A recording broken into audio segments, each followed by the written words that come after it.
everybody, and welcome to the Stagler. How's everybody doing today on a Sunday? A little strange. Woo. It's a little different.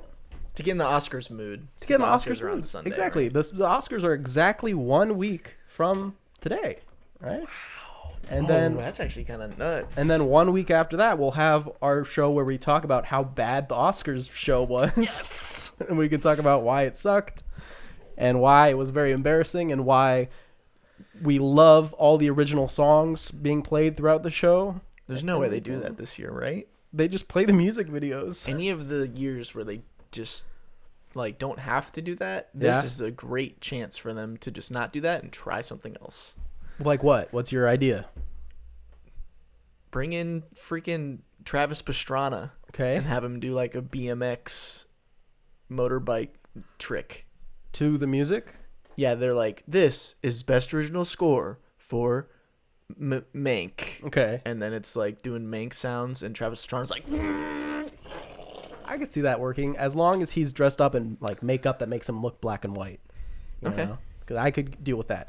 Anyway, that's next episode stuff. You're getting way ahead of yourself, okay? The BMX stuff is next time. all right. We're talking about our predictions for the Academy Awards, what we think's going to win, and just to make the very clear distinction, what we think is going to win, not what we want to win. Not the same, man. Very, very different what we think's going to win and what we want to win.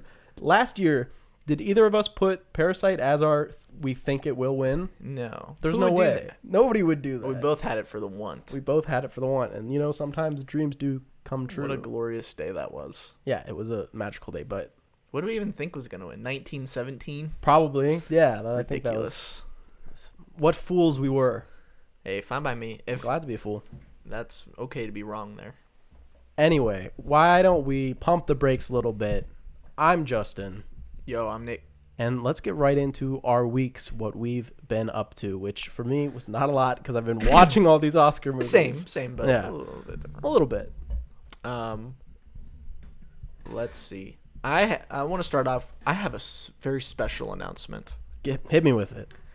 So, like 10 episodes ago, probably. Okay. Wow. We received an email. 10 episodes is a long time ago. Yes, it might have even been more than that. Okay, I remember wow. we received an email where somebody, very nice person, recommended that I check out Umbrella Academy.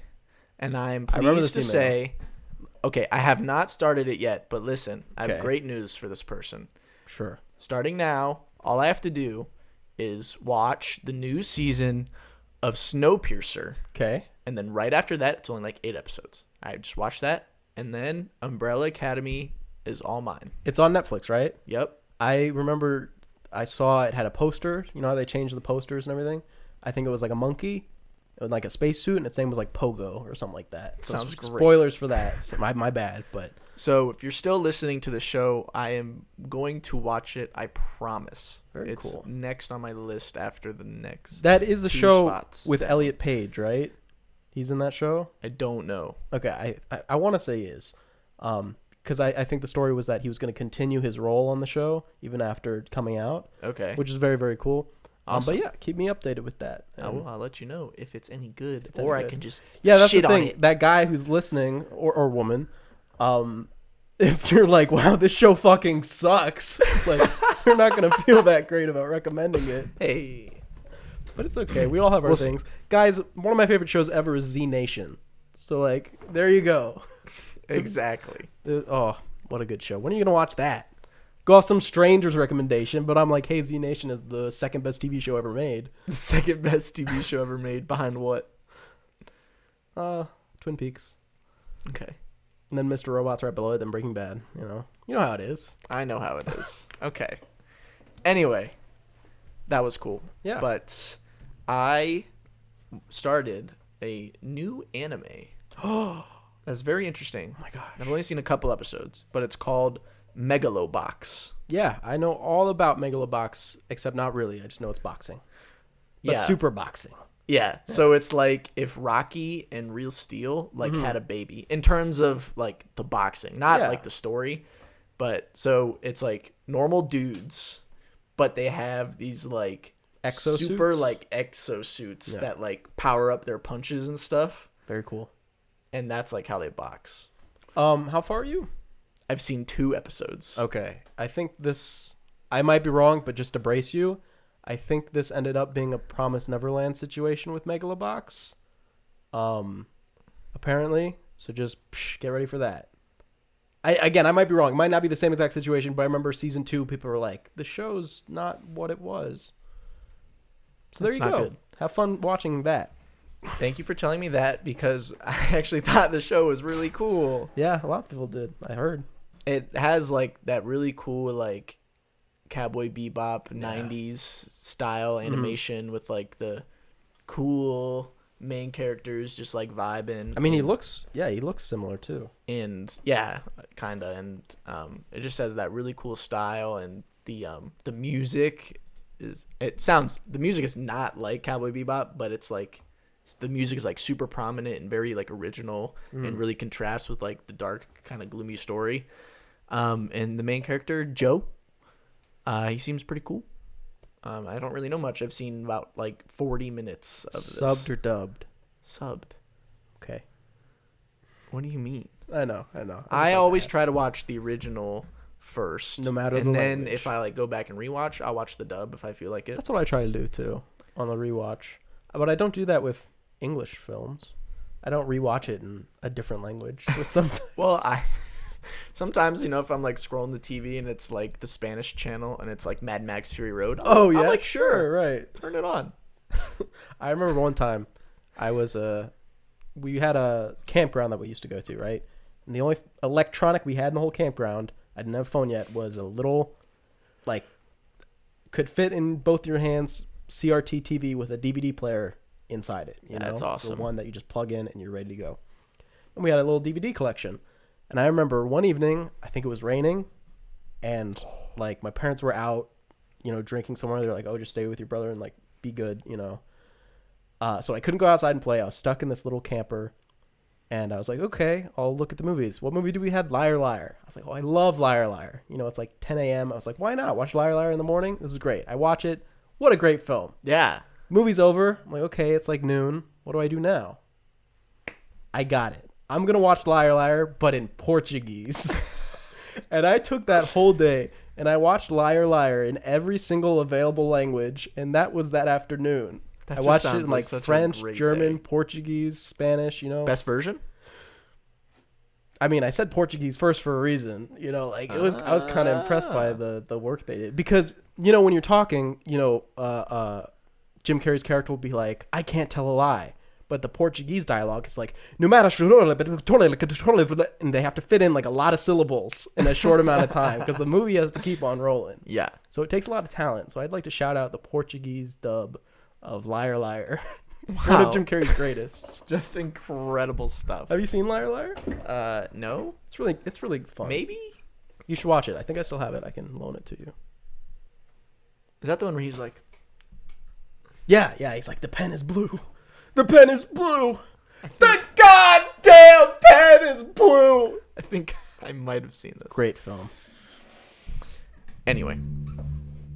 What else you got for us? I watched more Community, and I just wanted to shout out one specific episode that I liked where they basically Troy's character wants to build this gigantic blanket fort throughout the school. Whoa. And Abed's character wants to build a giant pillow fort throughout the school. And they're building their giant things, whatever, and then they come to a point where they meet. And they're like, you need to destroy your fort so my fort can be really big. That's very strange because I always imagined them, being a force together. Because they are. But this episode is about, like, they're, like, grappling with each other. Gotcha. Because they are, like, best friends. Mm. Anyway.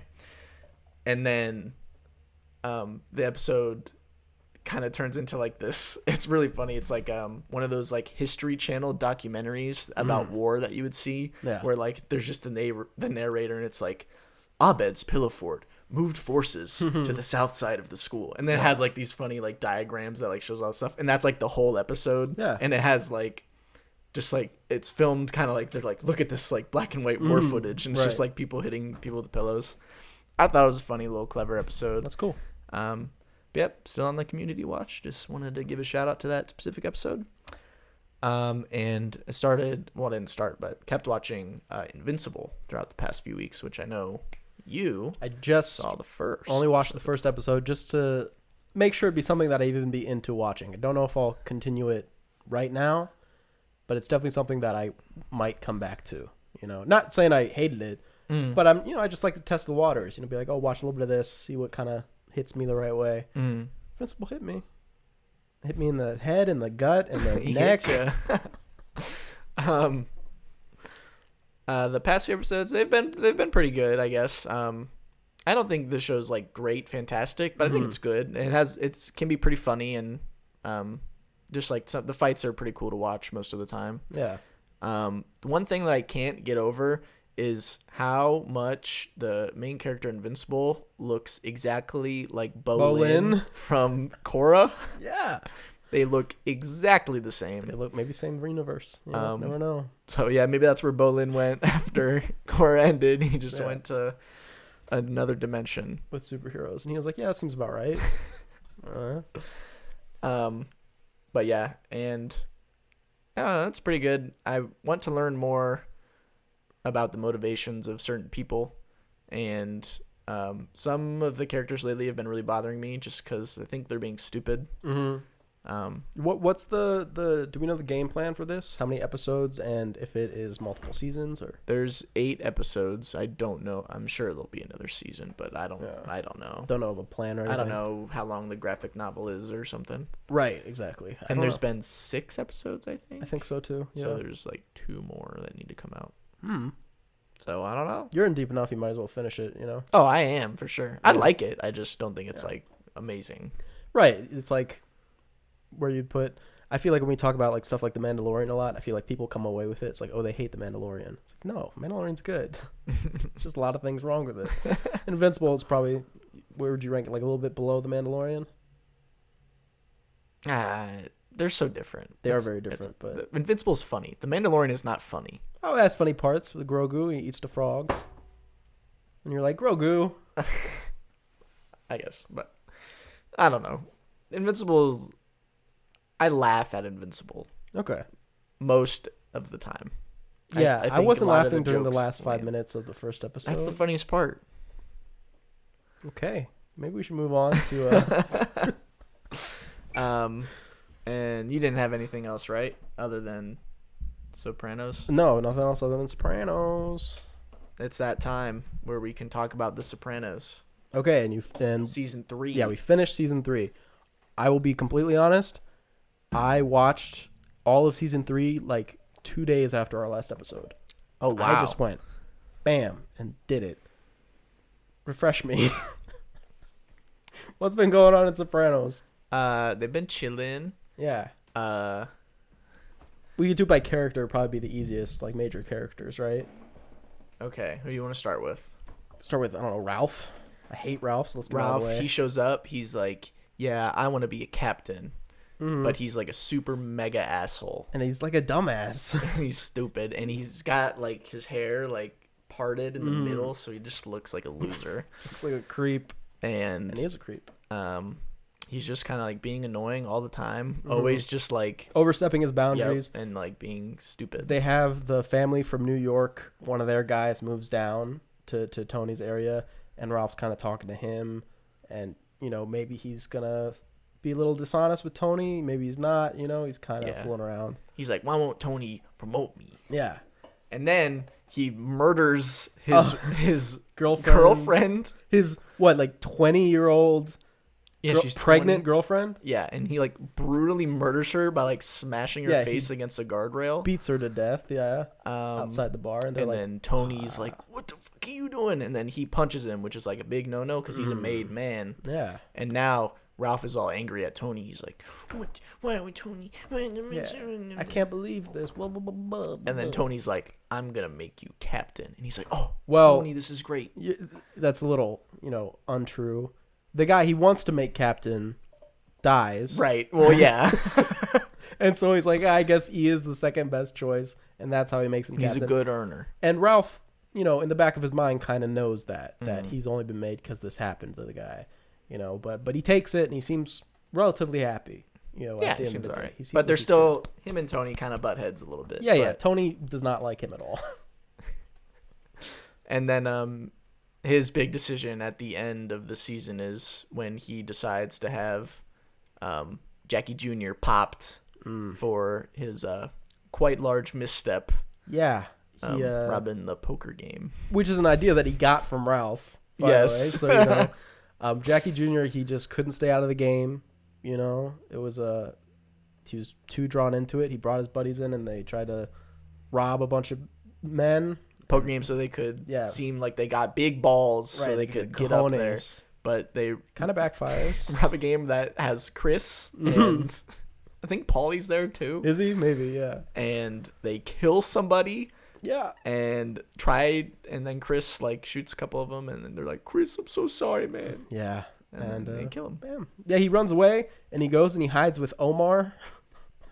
Is it actually him? That's Omar. Oh, really? Yeah. Goes and hides with Omar from The Wire. And he's like, bro, you got to get out of here. And he's like, all right. He takes a walk and he gets capped in the back of the head.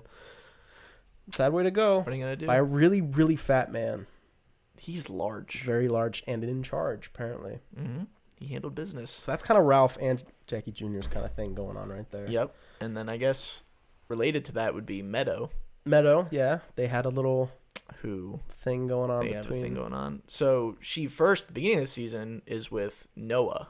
That's his name. Okay. And she's with Noah. Everything's kind of cool, but Tony is super racist. He's a very racist man. Yes. And he's like, you can't be dating a black dude. Stay with your own kind, Meadow. And she's like, well, she calls him out. She literally just says up, you're really racist, Dad. And he's like, gabagool. And basically kind of drives Noah out. So he kind of leaves her. And she's upset. Noah's the one who's like, I don't think this is working between us. And then so she's like, okay, I'll just get with Jackie. Mm-hmm. And he's not even really happy about, or the mom's not happy about that. Carmela. She's like, she's not, I don't know about, because they don't really know, if Jackie's a super nice guy or what's he up to. But Tony's like, he's Italian, it's good enough. Yeah, and then Meadow finds out that Jackie was cheating on her. Mm-hmm. So she's like, we're done with a blonde whore. That scene was so funny. She's like, what are you? And he's like, what are you doing here? Yeah. She's like, yeah, you stupid bitch. Right. It's good. We need her episode. The blonde woman. What's she going up to? Yeah. And then that's basically the end of. Well, and she finds out that Jackie dies. Well, yes, and then she's obviously super broken up about that. And she's, got inklings of this was not a random just thing. A random murder. It was a drug deal because they were like, oh, he was taking cocaine or something. Mm. She's like, yeah, right. Yeah. Meadow knows more than she lets on a lot of the time. Mm-hmm. And that's kind of where her character ends up at the end of the. Well, because then they have that, they're all together at the restaurant and he's singing. What the heck is his name? Junior. Junior is singing. And she's throwing bread at him and just laughing her ass off. And then runs away. Yeah, she's out of there. So who knows what's up with her? And then Anthony Jr. Yeah. Is troubled child. Oh, he's got stuff going on. He's yeah. He's just doing bad stuff all the time. Is this following in his father's footsteps? Is he trying to get into crime? Or is, foreshadowing to that? I think he just wants his parents to love like him. Well, notice him at all, right? They want to send him off to military school where they can learn how to build traps and kill people. If you don't know, the main guy at the military school is the Jigsaw actor. Oh, really? Yeah. So he's funny. Like, I can teach your son a lot of skills. That's funny. And he do not want to go. He has panic attacks, Tony. He freaks out about it. And Carmela's totally against the idea, which is understandable. She's the mom, Tony wants him to just toughen up. I don't think it's right for Anthony Jr. Definitely not. Definitely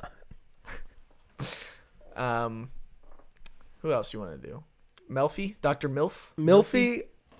Can we do it last? She goes through it this season. We do Milfy last? Okay, so we can do some...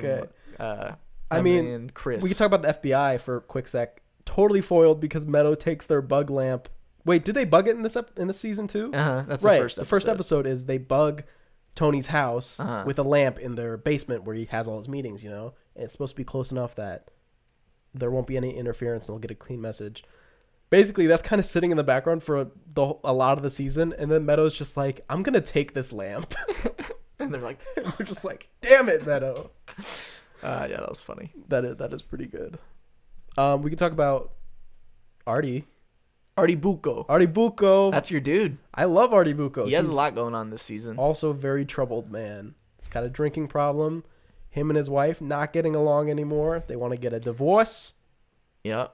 In front of the whole thing, he's still got his drinking problem. He loves Chris's gal, Adriana. He's in love with her, and he can't help himself. He gets an earring, and he's like, "Notice me." Yeah.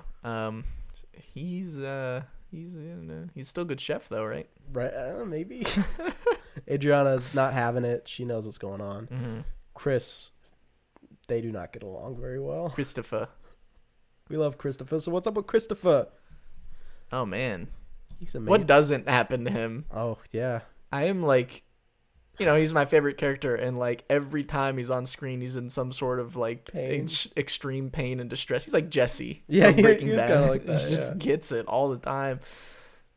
He gets shot at a lot this season, and then his big moment is with Paulie in the. Well, he gets made this season, though. Oh my gosh! Yeah, this season where he gets made. So much happens. He's in there, and they're doing the little ceremony, man. And they're like, Chris, this is the last time. Once you get in, there's no getting out. Well, there's only one way getting out. It's with a bullet through the back of the head, And he looks out the window, and there's this like black bird, squawking at him. But he goes through with it, and he looks over. The black bird's gone. Obviously, that's not a good sign. Probably, dude. Nah. He's making it all the way. He's making it all the way to Miami. Chris is making it all the way. Yeah, exactly. Yeah. And so yeah, he goes through with that, and he decides, you know what, this is it. And he tries to hold himself to a higher standard, and he gets a lot of friction with Paulie, because now directly with Paulie, and I lost a little respect for Paulie in this season. Yeah, he really becomes kind of an asshole. A little bit. He's like sniffing Adriana's panties and stuff. Obviously, you get him being upset when Chris is short with the money. That makes a lot of sense, But he really fucks up the deal with the Russians. Oh my gosh. What is his problem? Probably. Is he going senile? Like, I don't know what's happening to him. It's ever since Chris had that dream, or when he died. Paulie's always been a little bit off since then, So he goes to the Russians' house. They're just literally collecting money. That's it. They go to the house to pick up the money. They leave. So Paulie kills him, or thinks he kills him. There's no way he's dead. Oh, well, probably not. That would make a lot of sense if he just died, but he could be. He just starts a fight with this dude for no reason. No reason. The guy's a little rude. He's a little bit like, okay. He's whatever. A little mouthy, and he's like, and kill you. Yeah, Paulie, you know what? Bam. To be fair, the Russian guy does escalate it as well once he throws a punch. He doesn't take the punch for nothing. Yeah. It could have been avoided by either of them, but Paulie's clearly at fault here. Yes. They roll him up into a rug, and they drive out to the Pine Barrens, which, if you know anything, Pine Barrens is a lot of people talk about. They're like, oh, yeah, Sopranos, remember the Pine Barrens episode. And he's still alive. Yeah, they get him out, and he's still alive. They're like, okay, let's go. You dig your own grave. They're very stupid.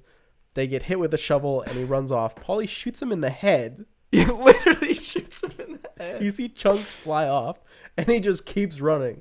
And they're like, oh, shit, this Russian guy is the real deal. And the rest of the episode, they're just stuck in the forest, just wandering around talking. Yeah. Until Tony comes to save them. Yeah, because they can't find the way back. And then they're like, he looks at Paul and he's like, okay, it's your call. Do we go after the dude or no? And Paulie's like, forget about it. He's definitely dead. Forget about it. Which he's not dead. There's no way. If something does happen, Paulie's going to be the one to answer. He killed 16 Czechoslovakians. Yeah. And it's like the dudes, he's like, Tony's talking to the other dude and he's like, this guy's my blood brother. I would do anything for him. I would overcome any obstacle. Yes, literally. And Tony's just like, oh, neat. He's like, oh, very nice. Right, of course. So that is a whole can of worms that opens up this season. Yeah. Paulie, I don't really like him too much anymore. No, he needs to... I don't think he can come back around, honestly, at this point. Now it's just Sylv. Sylv, yeah. He's the only guy where every time you see him, you're like, yes, it's Sylv. Once I think I'm out, They pulled me back in. Everyone laughs. So, you know how it is. Yeah. Does Carmela really do anything this season? She goes to therapy with Tony. All right, that is a big thing. I guess I was putting that more in, like, yeah. And then she goes to see her own therapist off Milfy's suggestion. Milfy. Shut up. And she, kind of comes. Really, for most of the show, she's been fighting with this idea of I have to leave Tony, and it's really been her single struggle, other than staying staying faithful or leaving. It's like her two things she has trouble with. And she often ponders. She wants to cheat a lot, but stops herself. She wants to leave a lot, but stops herself. And you got to wonder, is what's stopping her purely the materialistic side of everything, or is there love that she has for Tony? I mean, she has children with him. There's got to be at least something from that, of seeing them and him and everything. It's tough. Carmela could definitely go a few ways by the end of the show. And I like her. Yeah. So. She seems like a decent enough person compared to everybody else. Right, yeah. Compared to everyone else. Who's the most decent person? It's Milfy. Well, yes, obviously. Or Artie's wife. Those are like the two. Yeah. And then Meadow tries her best. Yeah. So there you go. Those are the three icons. All women.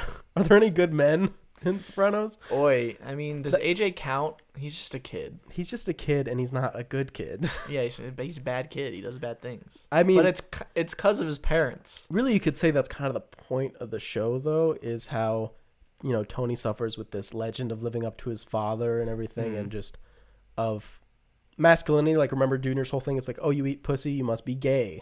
Like, of course. That makes most sense, and stuff like that. It's like toxic masculinity kind of seems to be like a theme of the show almost, So I could see that. I mean, there's FBI men, but that's it. I don't know. I don't know either. Tony. He's Tony. What? It's so hard because he is the show where, like, he's literally in every single scene. Yeah, basically. And there's just so much. The main thing is he meets the woman from the car dealership. Don't remember her name. Right, and she's a crazy, crazy woman. Right. They meet at the therapist. Yeah, she double books them on accident. And she's like, oh, have my number. I'll see you later. Blah, blah, blah, blah. And they have an affair. And turns out that she's, like, absolutely crazy woman. She has, like, dependency issues, and she's, like, suicidal tendencies and stuff like that. Yeah. She drives Carmela and to figure out where Tony lives, because Carmela's going to buy a new car, and she offers to give her a ride home just so she can find out where he lives and everything. Yes. Tony does not respond well to that. She throws a stake at the back of his head. That was so funny. Right? And she literally goads him into, like, beating her and begs for him to kill her. She's like, please kill me. You know what I mean? Yeah. Obviously having a tough time of it. End of her that we've seen? Probably. I don't know. She might come back. The Russian lady has come back more than I thought.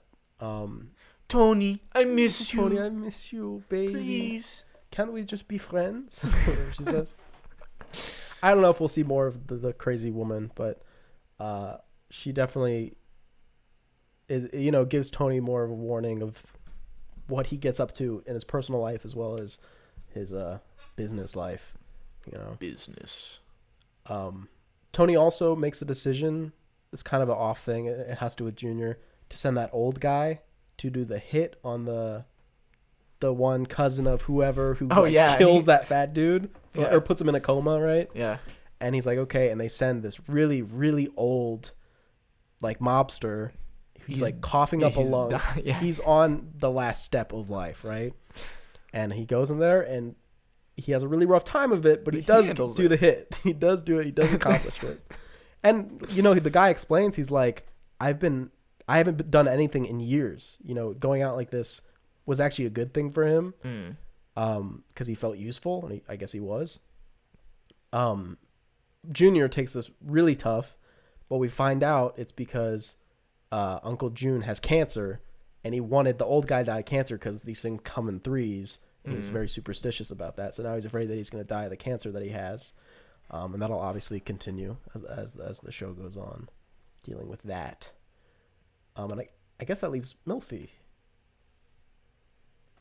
Wow, yeah, Milfy, she is a therapist. Yes. She therapies people. Mm-hmm.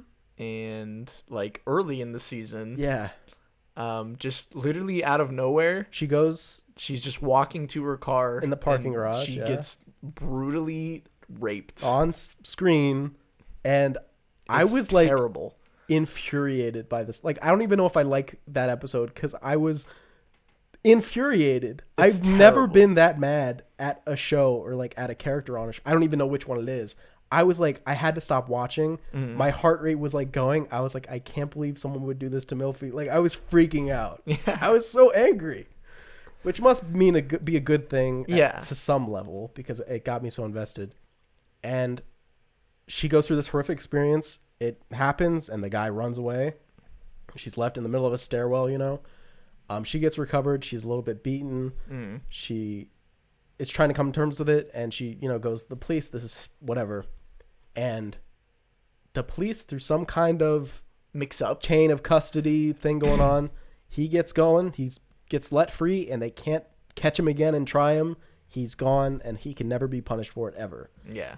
And it's like, oh, and this is like a thing that happens. Yes. And Milfy's like, I don't understand. And a lot of her, which I thought was I love this part of the show. I thought it was so interesting of her having dreams about what to do and everything. Mm-hmm. I like that dream sequence a lot. Yeah. Does she knows, she goes to her therapist and she says this, I know Tony Soprano. If I told him what happened to me, she says it's like a car accident to cover it up. Mm-hmm. If I told him what happened to me, I could have that guy brutalized and killed. Mm-hmm. You know, she finds out by accident where the guy lives, or where the guy works rather. She's like, oh, that's him. He's the employee of the month. Right. Yeah. And she's like, holy shit. And it's her struggling with the idea. It ends one of the episodes where she's in a meeting with him and he's like, do you have something you want to say to me? And she just goes, no. Yep. Right. And that's the end of the episode. And I was like, damn, that's good. Yeah. Here's the thing. She decides not to sick the guy on him, her rapist. I disagree with Milfy in this instance. How do you feel about this situation? I don't know. You don't know. It is very tough. I mean, I'm like, yes. Tell Tony and have him fucking murder this guy. Right. But at the same time, I'm like, well, is that who you want to be? Not to incriminate myself in any way. But listen. The thing that I don't get is that I don't think, and of course she doesn't explain her reasoning quite out loud completely. You know, it's a lot of internal stuff, but yeah, just the idea of, I think a lot of people get this confused of legality kind of representing morality, which is not true and has never been true. Look, as you know, like 50 years ago with civil rights issues, you know what I mean? Obviously, legality has never equaled morality. And in this case, where the police utterly fail and you have a rapist who is just being employee of the month. Yeah, right. And no repercussions seemingly at all. Is it immoral to... You could make the argument that it's more immoral to not do anything. You could make that argument because you know that guy's a rapist and you're just letting him free without anything. Obviously, she's in the position where she knows if Tony learns this, he will kill him. Mm-hmm. And maybe that's not as far as she wants to go. If she could ensure that he would just get beat really badly, you know, maybe have some sort of limp for the rest of his life. Yeah. Maybe she would go through with that. Because honestly, if you put me in that position, that's probably where I would land. I'd be like, don't kill him, but mess him up for the rest of his life so he has a reminder. You could burn him. You know what I'm saying? Like, he needs to learn a lesson. But maybe she would agree with that, but she knows that wouldn't happen, that the guy would die, and that's a line that she's not willing to cross, which I can very obviously understand, you know, not wanting to stoop to Tony's level or even, you know, the criminal's level. Still very interesting to watch. Was that the decision that you thought she would make while you were watching, or did you have like no idea? I really thought it could have gone either way. Yeah, it was just kind of like, I was like, ooh. Was she gonna tell him? Yeah. You gonna tell him? It kind of paints a thing where it's the trajectory of her character almost, where it's like at this point, at this lowest of low, what would it take for her to actually turn? Would it just be piling it on more and more of bad stuff happening, of losing faith in the justice system and how the things are done the right way? Is that how she's going to turn? Or is this saying that she's going to be staunch and stalwart to justice and the right way of doing things, you know, in quotations, even to the detriment of her or others, you know? I don't know. It's interesting. I thought Milfy's part in this season was absolutely excellent. Yes, it was very good. Very good. And I guess it wraps it up for season 3 of Sopranos. That was really good. The show keeps getting better. Yeah. Which is good. Upward trajectory. It's very, very nice. I remembered at the poker game. Okay. It's Furio. And I was screaming because he gets shot. Yeah. And I was like, that's my dude. Furio's nice. Yeah. And then he's like, he likes fat chicks. And it's just, there's a really funny part where he's like they're like sitting at a table or something, and he's like walking up, and he just like slips and falls. Yeah. Terrible. Yeah, My poor guy. That's when Paulie has whatever issue with like money. He needs or something. $50K. Yeah, yeah. And Tony's like, give him 12. Right. And he's like, Tony, what is this? Anyway, Marron. Sopranos continues to be very, very good. Very happy to be watching the show. Maybe I'll blast through season 4. We have just as quick. 4, 5, and then 6, which is a 2-parter. Yeah, it's like 21 episodes or something, so it's significantly longer than the rest. Are we gonna do that? Are we gonna treat that as one? I don't know. I guess we'll cross that bridge when we get come there. to it. Yeah. Okay. Sure. That do it for weeks. That does it. Wow. Okay. Nice. I like that. That was a good time. What do you think? Yeah, it was a good time. Let's get into the news. Yay! I love the news. I love the news too. It's my third favorite part of the show. Your third favorite part of the show. How many parts do we have? 4, 5, kind of? I don't know. Yeah. What news? You had something news that I didn't write down, right? Yes, the most important thing ever happened. A new trailer dropped for Fast 9. Oh, yes. With an official release date of June 25th.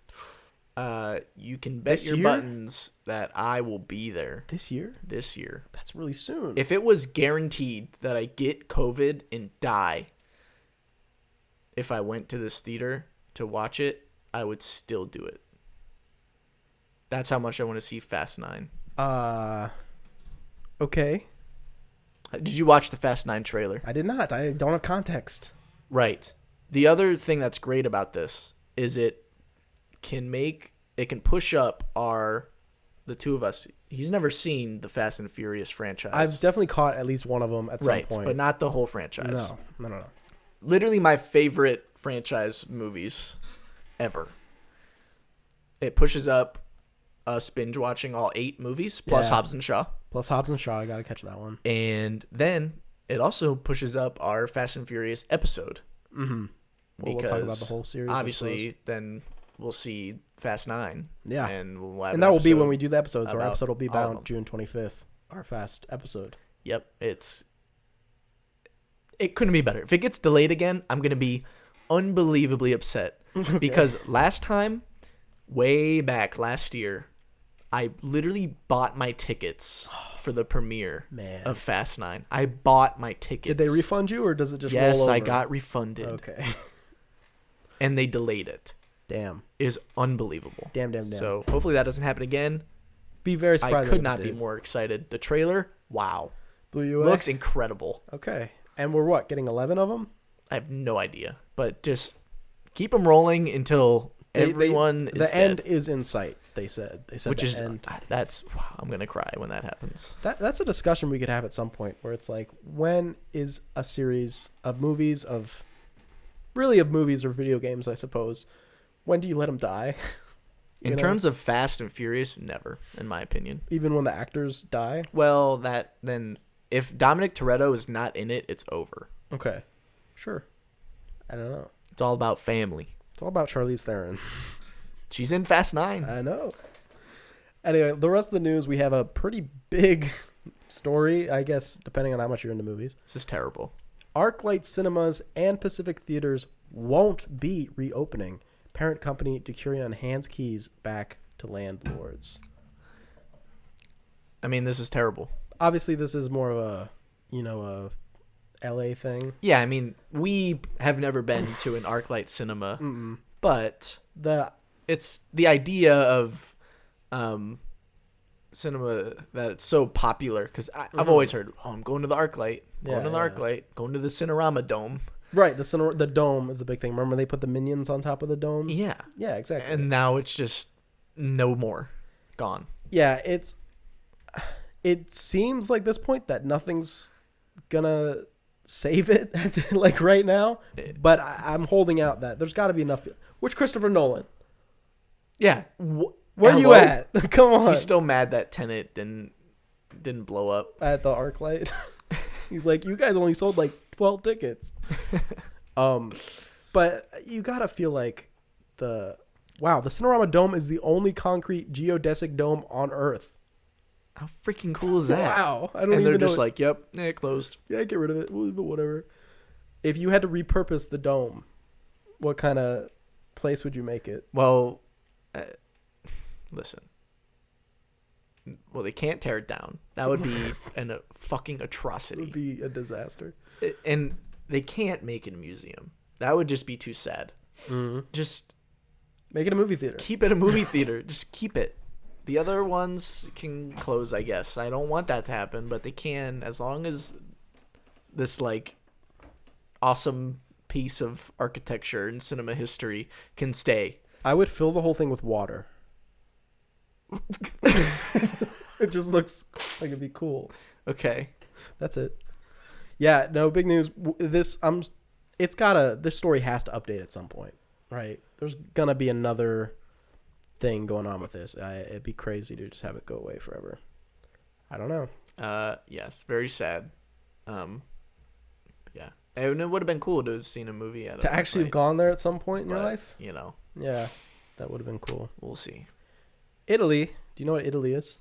It's where Tony Soprano is from. A boot. It is a boot. It's like a little kinky boot. It's a boot. Yeah. Well, this article is about how Italy abolishes film censorship. Nice. Ending government power to ban movies. Wow. It's legislation that's been around since 1913 and has allowed the government to censor scenes in bad movies such as Salò. Great movie. Have you seen it? No, but it's on my list. It is on my list as well. And Last Tango in Paris.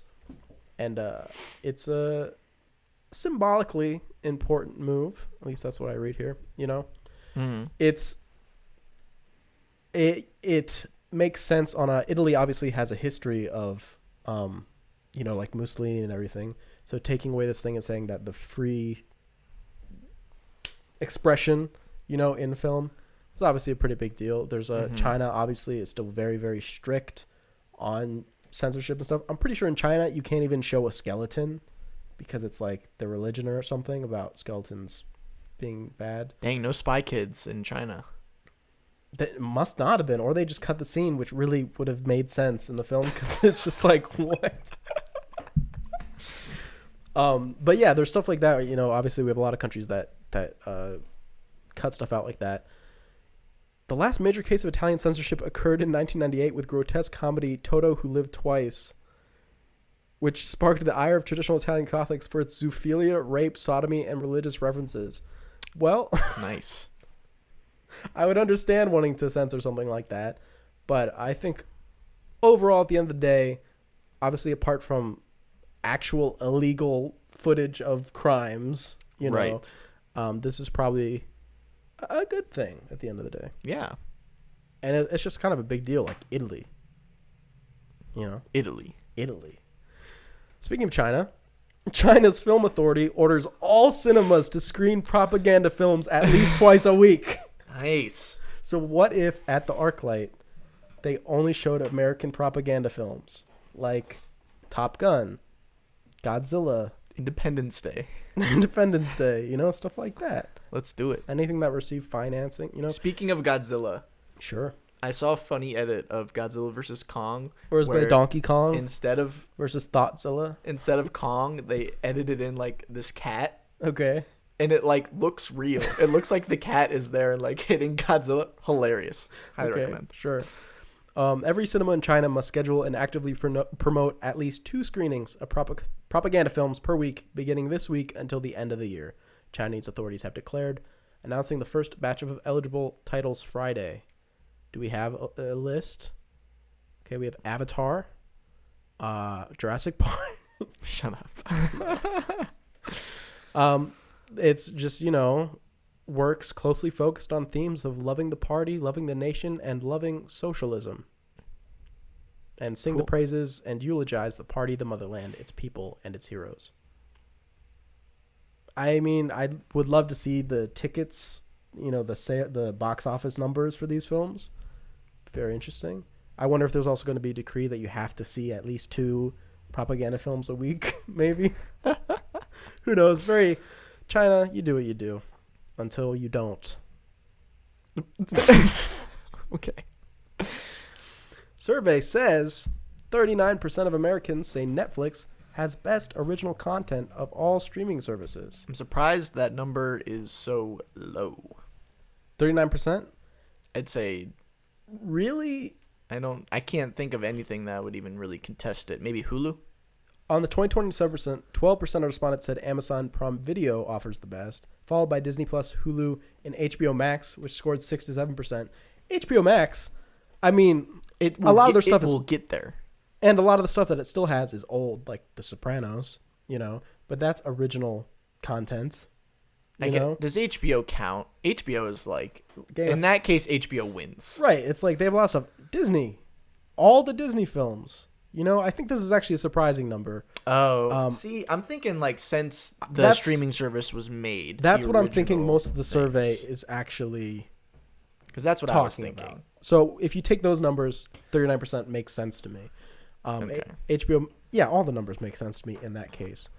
Because really, Disney Plus is like The Mandalorian, and WandaVision, and The Falcon and the Winter Soldier. Now, yeah. So they have 3 things. Netflix has like on deck, hundreds of new originals since they started. Yeah. They have a ton of stuff. A lot of it's garbage, but they have the most, and a lot of people like garbage. Everyone has that one piece of garbage that they love. Everyone loves Stranger Things season 3. Yeah. Yeah, I just wanted to bring this up. I thought it made pretty much sense. Netflix is still like the top streaming service, for most people who have it. Mm-hmm. I mean, they have Dark. They do have Dark. Dark's pretty good. And and Marriage Story. And The Irishman. I mean, how many Oscars do they have this year? Like a ton. They have most of them. Yeah, they have a lot. I just thought that was kind of neat, that number. I wanted to point that out. Yeah. Do you agree? It says best, not most. It says best. I think it has the best. Not...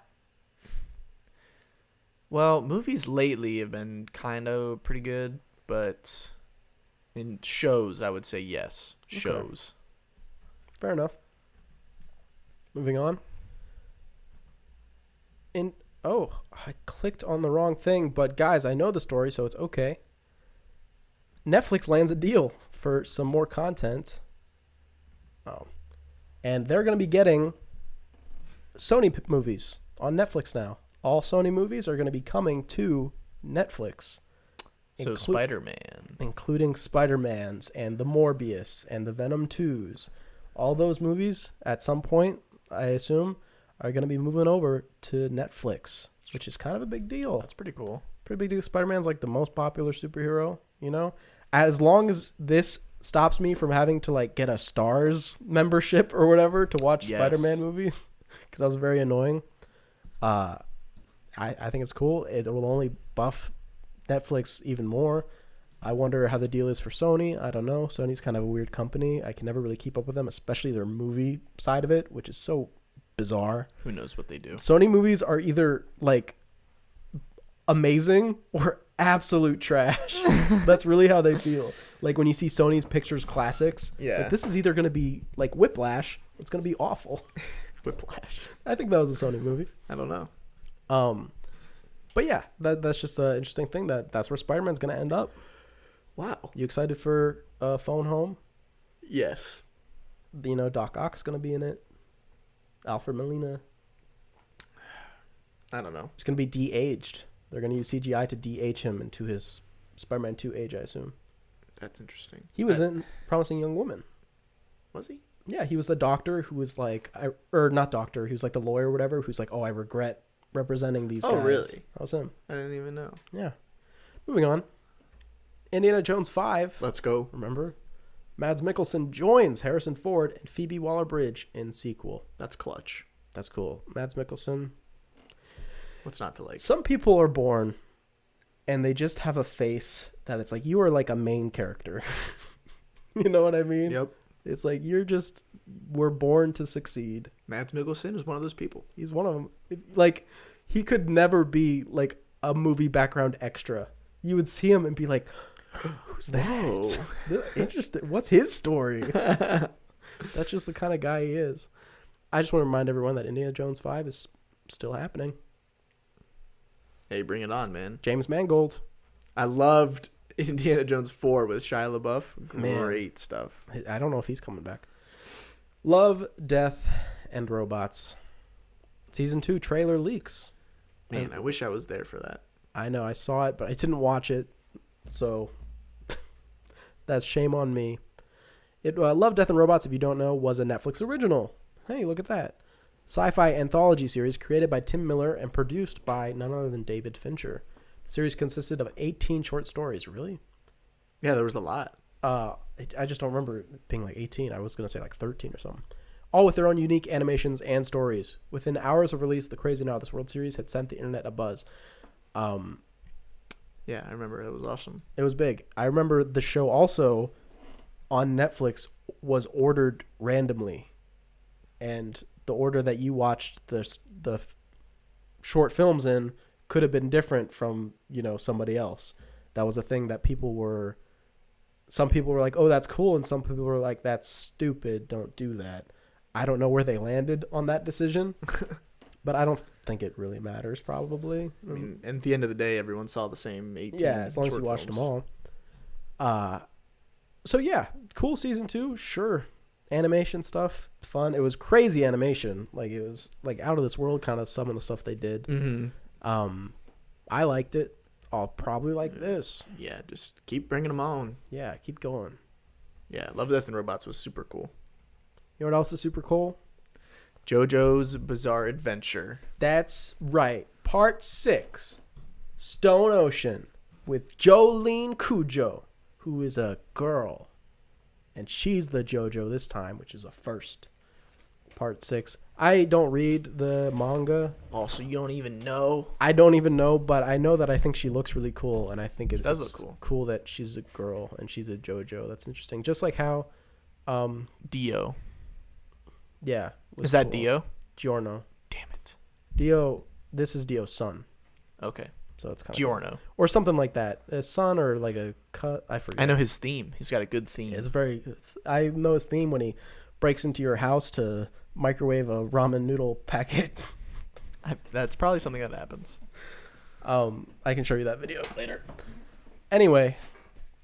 I've seen one clip from JoJo's Bizarre Adventure. Okay. And it's one of the characters takes a cherry and he goes And then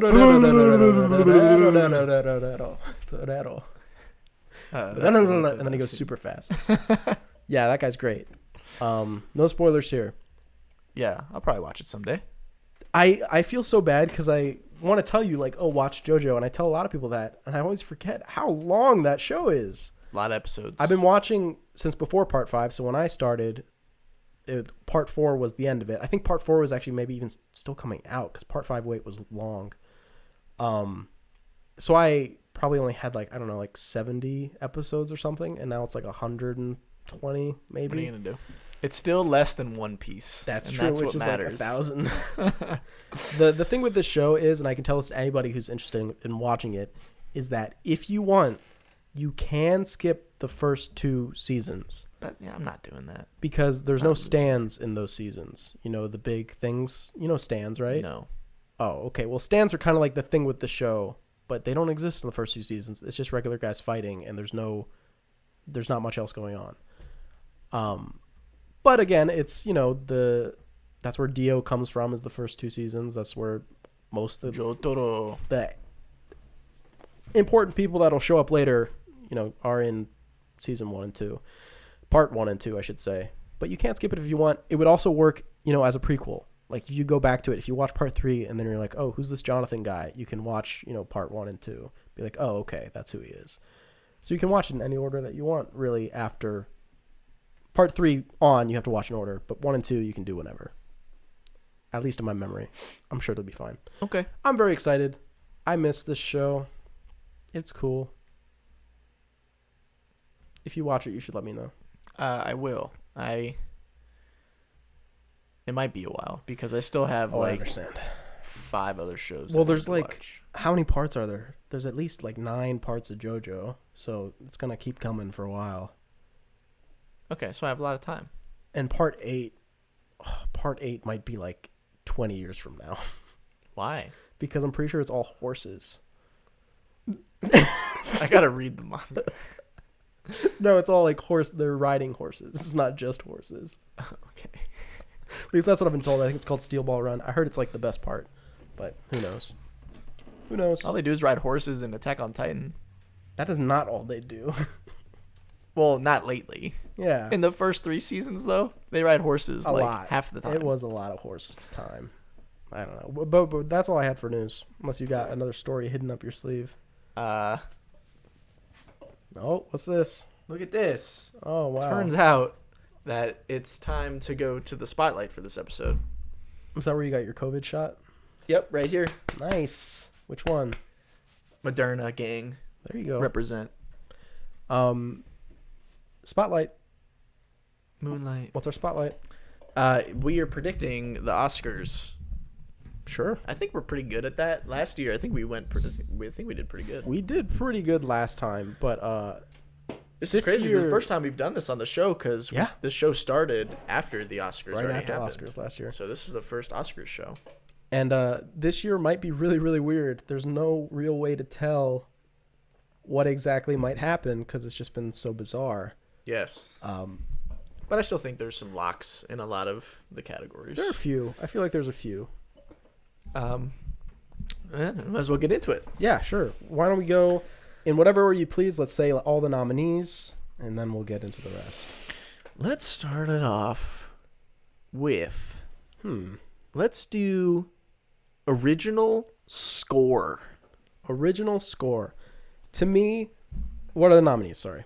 The nominees: Da 5 Bloods, Mank, Minari, News of the World, and Soul. Okay, here's the thing. I really love, or at least I really enjoyed the Minari score. It's my favorite. It's your favorite too? Yes. Okay.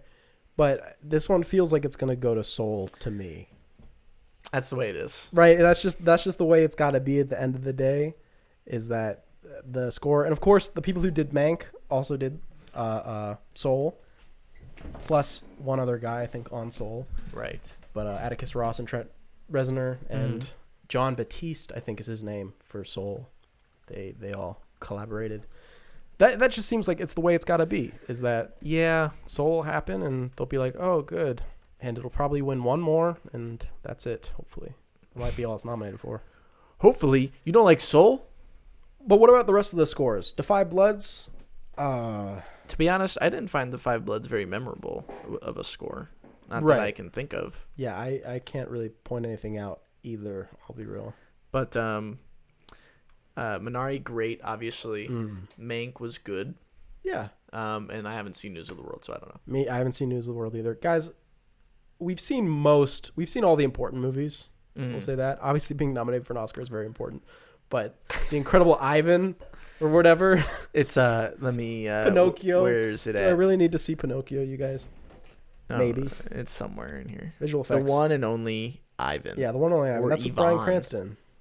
That's where Bryan Cranston makes love to a gorilla or something. Well, that sounds great. Yeah. But score is one of the ones you said that there's a few locks. that definitely feels like a lock to me. Yeah. Soul. Okay. Let's just get the worst category over with. Original song. Original song. We got Fight For You from Judas and the Black Messiah. Hear My Voice from The Trial of the Chicago 7. Hushnagajak or whatever. Husavik from Eurovision Song Contest. Yeah. Scene from The Life Ahead. And Speak Now from One Night in Miami. This is the worst category in the Academy Awards. It always has been. What do you mean?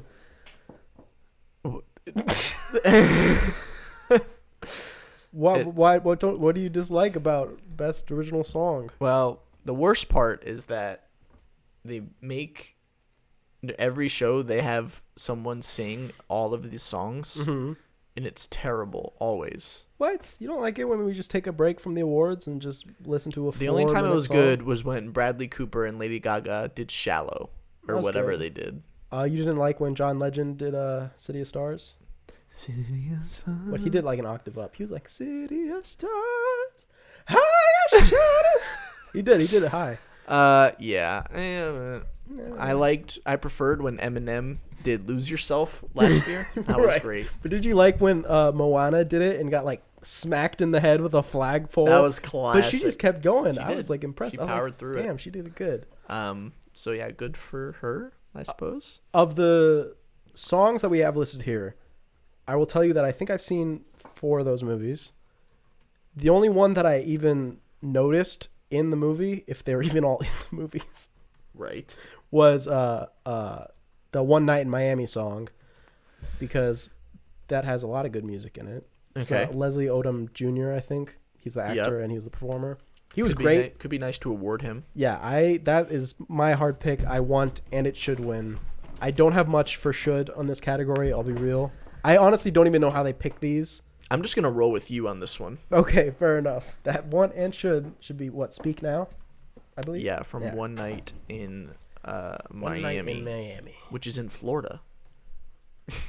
Yep. Don't know if you knew that or not. Little fun fact. Let's do visual effects. Great. Okay. We got Love and Monsters. Don't know what that is. No. The Midnight Sky. I talked about that last episode. I watched that since then. We can talk about it. Oh, very nice. Mulan. Did not see. I will never watch that. No. The one and only Ivan, whatever, and then Tenet. Christopher Nolan's sci-fi mind-bending masterpiece. Okay, so my answer is Tenet.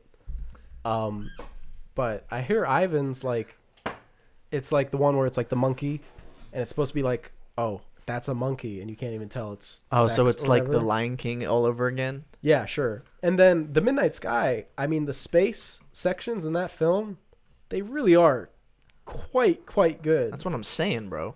The stuff in space, like the people in space, sometimes that's always hard, though. Of course it's always hard. But the actual space, like, look, it's the galaxy. You're like, wow. Yep. They went to outer space for this movie. Look, guys, they went to space. And even the short part at the beginning on the other planet, like Cobalt 2 or whatever it was. Yeah, that was cool. That was also very, very well done. So I would not be upset if Midnight Sky won. That's what I want. Want is Midnight Sky? I think it'd be cool. Just because not a lot of people really like that movie. Which, I guess... Oh, we can talk about it. Did you like it? We can talk about the movie in its totality. You already explained the plot, where it was George Clooney is like a researcher dude, famous man, and he gets left behind on the planet because the planet, for some reason, which isn't really ever totally... It's nuclear holocaust. Right. Everyone's dead or gone. Okay, did you get that? Were you like, oh, there was nuclear war and now the planet is dead? That's what I assumed. Okay, thank you. Why? People were just like, oh, not like... And like half the reviews I read that people don't like it, they're like, it never tells you what happened to the planet. What happens? Mm-hmm. Especially when like you see Earth, like near the end of the movie, you see it. Yeah. And you're like, oh, wow. I definitely felt like it was, if not specifically nukes, it was some kind of man-made disaster. Yeah. Because even he says, oh, we didn't do a good job of taking care of the planet since you were away. It's some kind of man-made, even if it's maybe just like a biochemical sort of weapon. Is nuclear? I think it's obvious that. Well, it's weird because the things about the air, and I don't think nukes affect the air. I mean, I'm sure like they do a little bit. I figured it was but just radiation like would be your whole body. It wouldn't matter what you breathe. Well, I don't know. I took it as more also it's trying to be like also like a green planet kind of message as well. You know, it's kind of a double thing. But yeah, you have Iris, the little girl, or is she? Oh, I had no idea. I was like, wow, who would leave behind a little 4-year-old or 8? I don't know. Throws peas at each other. I'll take this back. I really, really liked this movie in the first half. The second half of this movie where it was, because the first half of the movie, it's mostly George Clooney, whatever his Artemis or something his name was. It was a weird name. I don't know. Couldn't tell you. His character for the first half, and then it was mostly the ship people for the second half. And I was a much bigger fan of the first half than I was the second half. You didn't like the ship gang? I would have liked it if we just got a lot less of them. If you got more of him being like, oh, I got to message them. Oh, we have to move. And it was just more of that and less of like, oh, this is my sister. Haha, I'm definitely not going to die in the next scene. You know, it's like, oh, I'm the only character getting basically any build up. What's going to happen to me? I thought that was a little silly. But, yeah, I much preferred Earth stuff than the ship stuff. Okay. Although I did like the ending. Yeah. I thought it was a little strange how it was like, wow, it's really these two people are the new Adam and Eve. And that's it. And that's how it goes. And they have to literally travel all the way back through space. Yeah, the whole time to get to a new planet. I was watching the last scene, I was like, who are they both thinking it? Is one of them thinking it? Like, you know, or neither of them thinking it? Who's thinking like we gotta fuck a lot? You know, it's like I didn't know who was.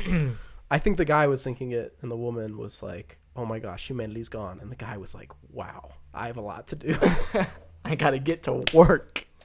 Because he's the one that like reaches for her hand, and I was like, "This is a little soon, bro." It's like you literally just found out the planet's gone. Whatever, but no, that's funny. Overall, I thought it ended up being, you know, it's good. If you like the idea, definitely watch it. If you're not into the idea, you can probably skip it. Yeah. Okay. It's not going to win anybody over. Did you? I always liked when they take the girl's helmet off and the blood is like, floating, and she's like, "That's too much blood." I thought that was cool. Blood. And then cool. Did you like the credits? I always like credits where like stuff is still happening. That's kind of what I was talking about when I said ending, was specifically them just on the ship. Okay. She's just doing the buttons. Yeah, I always enjoy that kind of stuff. Mm-hmm. I just liked it in this one where they're just kind of like doing stuff and then they both just like leave. It's something I wish they would have done for another movie we're going to talk about later. Oh, okay. Interesting. Okay. Did we come to a conclusion? I think we both think Tenet's going to win, yes, but yes. You never said what you want to win. That's tough. Because I'm going Midnight Sky. I'd rather... You want one and only Yvonne. I'd rather give it to Tenet, personally, I think. Even though the stuff is really good. Okay, all right, fine. Tenet was, that was the only good part of the movie. The spectacle. You gotta respect it. Okay. Yeah, I guess. Maybe we could give a Staggy to... Maybe, yeah, maybe we could do that. What do I feel like doing? Let's just do... Pick a card. Let's do live action short film. Why? What, you don't want to do live action short film? I've only seen one of them. Well, we got to predict it. Okay. Live action short film. Here are the nominees. Feeling Through, The Letter Room, The Present, Two Distant Strangers with Joey Badass. Yes. And White Eye. I've only seen Two Distant Strangers. I've seen The Present. I thought Two Distant Strangers was fine. I was actually kind of shocked because Joey Badass is like by far the best actor in that. And I was like, does he actually have like a career ahead of him? Because I was like, thank you, Sam Esmail, once again. Just giving another thing. Wow, that was really good from him. I've not seen any others. I know that White Eye is a single take, like 20 minutes long. Ooh, really? Yeah. See, that's a big deal. That's how they get you. I haven't seen the rest. What's The Present? The present is actually good. I liked it. Okay. It's about family in Israel. Okay. And it's about the dad. He just wants to go get a present for his wife with his daughter. He's going with his daughter to get a present for his wife because it's her birthday. Yeah. And it ends up taking the whole day because of Palestine's like hold over Israel, and it shows kind of the uglier side of just everyday life for people trying to just live. Yeah. Very like you watch it and you're like angry at the end. You're like, why does it have to be like this? Yeah. I thought it was very moving. I liked it. Two Distant Strangers is about a black guy. He's like a graphic artist or whatever. He wakes up from like a one night stand with this chick, and he's just trying to get home and he needs to feed his dog, and he can't get home without being shot by the police. So no matter, he's in a time loop. Oh, so it's like a Groundhog Day thing. It's like a time loop, and he tries to get home, and every single time, no matter what he does, he always gets killed by the police. The message being very obvious there. Right. About this short film, when I read the little blurb, and that was what it was about, to spoil it, sorry. Whoa, spoilers? I was looking forward to this one. So there's a part where he asks the woman, he's like, look, I've been killed like 70 times by now. If I was you, if you were me, what would you do? And she's like, well, I'd probably try to talk to him. Have you tried that yet? And he's like, I guess I haven't tried talking to him. So he walks up to the police officer and he's like, hey, you've killed me like 80 times. And the guy's like, you're high, and shoots him. No, but he's like, oh, that's really weird. And so, they have this conversation where he's like, can you drive me home? And the guy's like, sure. And there's just conversation about like race relations and both sides of it or whatever. And I was watching it and I was like, this is weird. I would have never expected Joey Badass to come on board a project like this, where it's like, oh, the solution is just talk. I was like, Joey Badass didn't take me as, just from his music and the things that he said. I was like, I really feel like he's past that, where he wouldn't see this as, like the message he wants to put out. And then the cop drives him home. He's like, hey, thank you. I guess and they like shake hands, and the cop just starts laughing and clapping and shoots him in the back. And I'm like, oh, okay. This is something Joey Badass would be a part of. That makes more sense. And I'm glad, because I was about to like almost like lose respect for Joey Badass, because I was like, you're saying all these things, but then you do this thing because like you want an Oscar or something. Yeah. I was like, oh no, this is true to his message that he's always been putting forth. Interesting. So yeah, I didn't think it was, that great. Yeah, it was just like, it was aight. Yeah.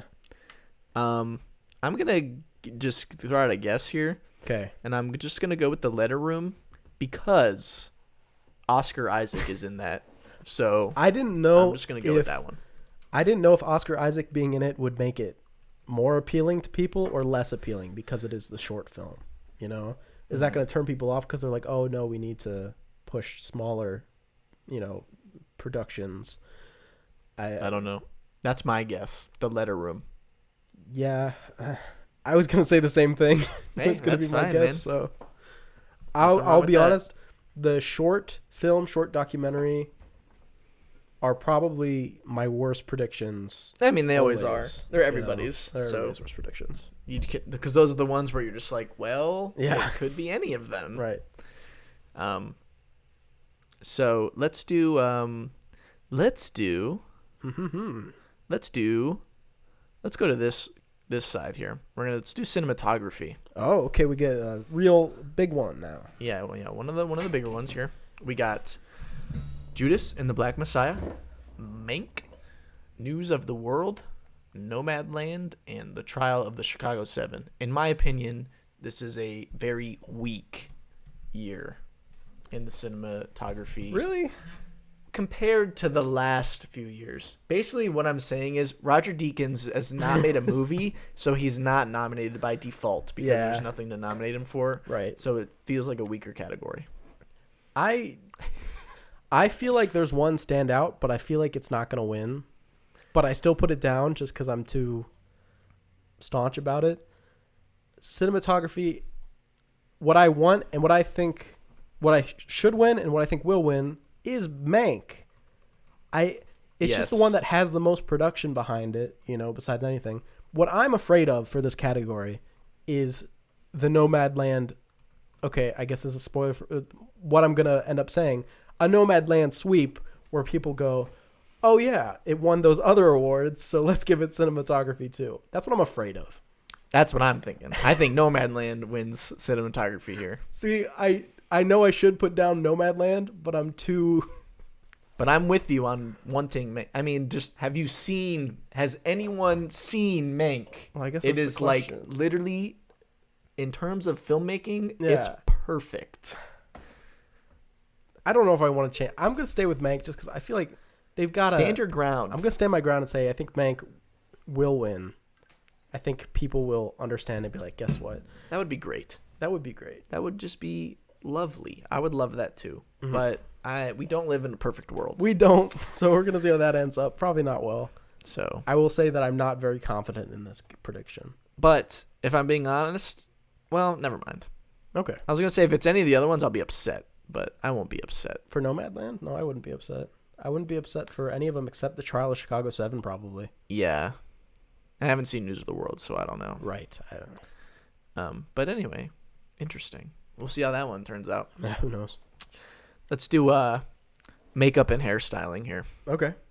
I think this one is interesting. So we got Emma, Hillbilly Elegy. Is it Elegy or Elegy? Elegy. We already had this conversation. Okay. Ma Rainey's Black Bottom, Mank, and Pinocchio. Okay, I've not seen Emma or Pinocchio. I'll get that out of the way. So, this is my thing. Okay. It seems to me like Ma Rainey's Black Bottom is the type of movie that would just win this. Along with costume design. Yeah, with costume design, yeah. But I don't know. I feel like sometimes this category can be kind of weird. It can. I'm looking at you, Suicide Squad. It's not weird. I already explained that to you. They're well done. So I've seen a screenshot from the film Pinocchio. Yes. And it looks really cool. I've seen the ads on IMDb. It looks. Yeah. So I could possibly see Pinocchio just kind of poking his nose in. I'm staying with Ma Rainey's Black Bottom. I don't know. For this one. In terms of me just wanting to have more correct choices than you, okay, I'm also just going to go with Ma Rainey's Black Bottom. But okay, I will pick Pinocchio for my want. All right. Because you know what? Whoever worked on Pinocchio... Matt, you made a movie. No one gets nominated for anything, but you, the makeup and hairstylist, got recognized. That's nice. You gotta make. You already are recognized because you're nominated. So like, you know what I mean? To be fair, I still would want Ma Rainey's Black Bottom as well. It was. I just thought it was very well done. And they love the period stuff. Yeah, I know. Same with Emma. So if Emma won, I wouldn't be surprised either. But Ma Rainey's Black Bottom seems like a good choice there. It does seem like that's basically just what's gonna happen here. What's gonna end up being? So I'll just continue down that road real quick, and we'll go to costume design, which is Emma, Ma Rainey's Black Bottom, Mank, Mulan, and Pinocchio again. I think this one's just gonna be Ma Rainey's probably again. I'd put them for both. Well, you know what I mean. Like, what are you gonna do? Viola Davis looks great in that film. So, I mean, is there... If you could pick another one, would it still be Pinocchio? I don't know. I'd have to actually look again. Probably Mank, just because I like Mank. I have a feeling Mank is going to be like the Irishman of this year. Yeah. So, I just want to get it what it can. I agree with that, even though I put that thing earlier. I still agree. So seeing Mank would be cool. So I'm hoping that Mank being a Netflix thing is gonna, even though obviously the Irishman was a Netflix thing too. Yeah. I don't know. That's what I'm saying, man. Yeah. So I don't know. We'll figure that one out when it happens here in a week. Yeah. Won't be a long wait. Let's do animated short film. I've only seen one of them, and I think it's the one that's gonna win. I've seen two of them. Okay. So the nominees are Burrow Genius Loci? Don't quite know. If Anything Happens, I Love You. Opera in Yes People. I think it's probably pretty obvious that If Anything Happens, I Love You is going to win. Probably. Just because it's by far the most popular. Yeah. It's on Netflix. If I could pick the one that I want to win, though, it'd definitely be Bow. Shut up. I hate you. You hate Bow so much. What did that beat that I was so upset? I don't know, but it must have been something because you were like, oh, it was the one where the girl wanted to be an astronaut. Over the moon-ish one. Yeah. Oh my gosh. And it like freaking made me cry destroyed so everybody. bad. I was like, why am I crying? Destroyed everyone, that film. That was a great short film, and it was absolutely snubbed because Pixar just has this fucking hold. And it basically turned into Over the Moon. So we can talk about animated feature next when we... Yeah, let's do it. Well, so we both say, If Anything Happens, I Love You. Want and should win, probably. Probably. I haven't seen the other... What's Burrow about? So Burrow is a little cute film about a little bunny that has a little... School shooting? It's not... Okay, can I ask you a question, though? Okay. If Anything Happens, I Love You, which for context is about a girl who gets killed in a school shooting and it's her parents kind of dealing with it. Yes. If Burrow was the same exact plot, except all the characters were bunnies, which film would win?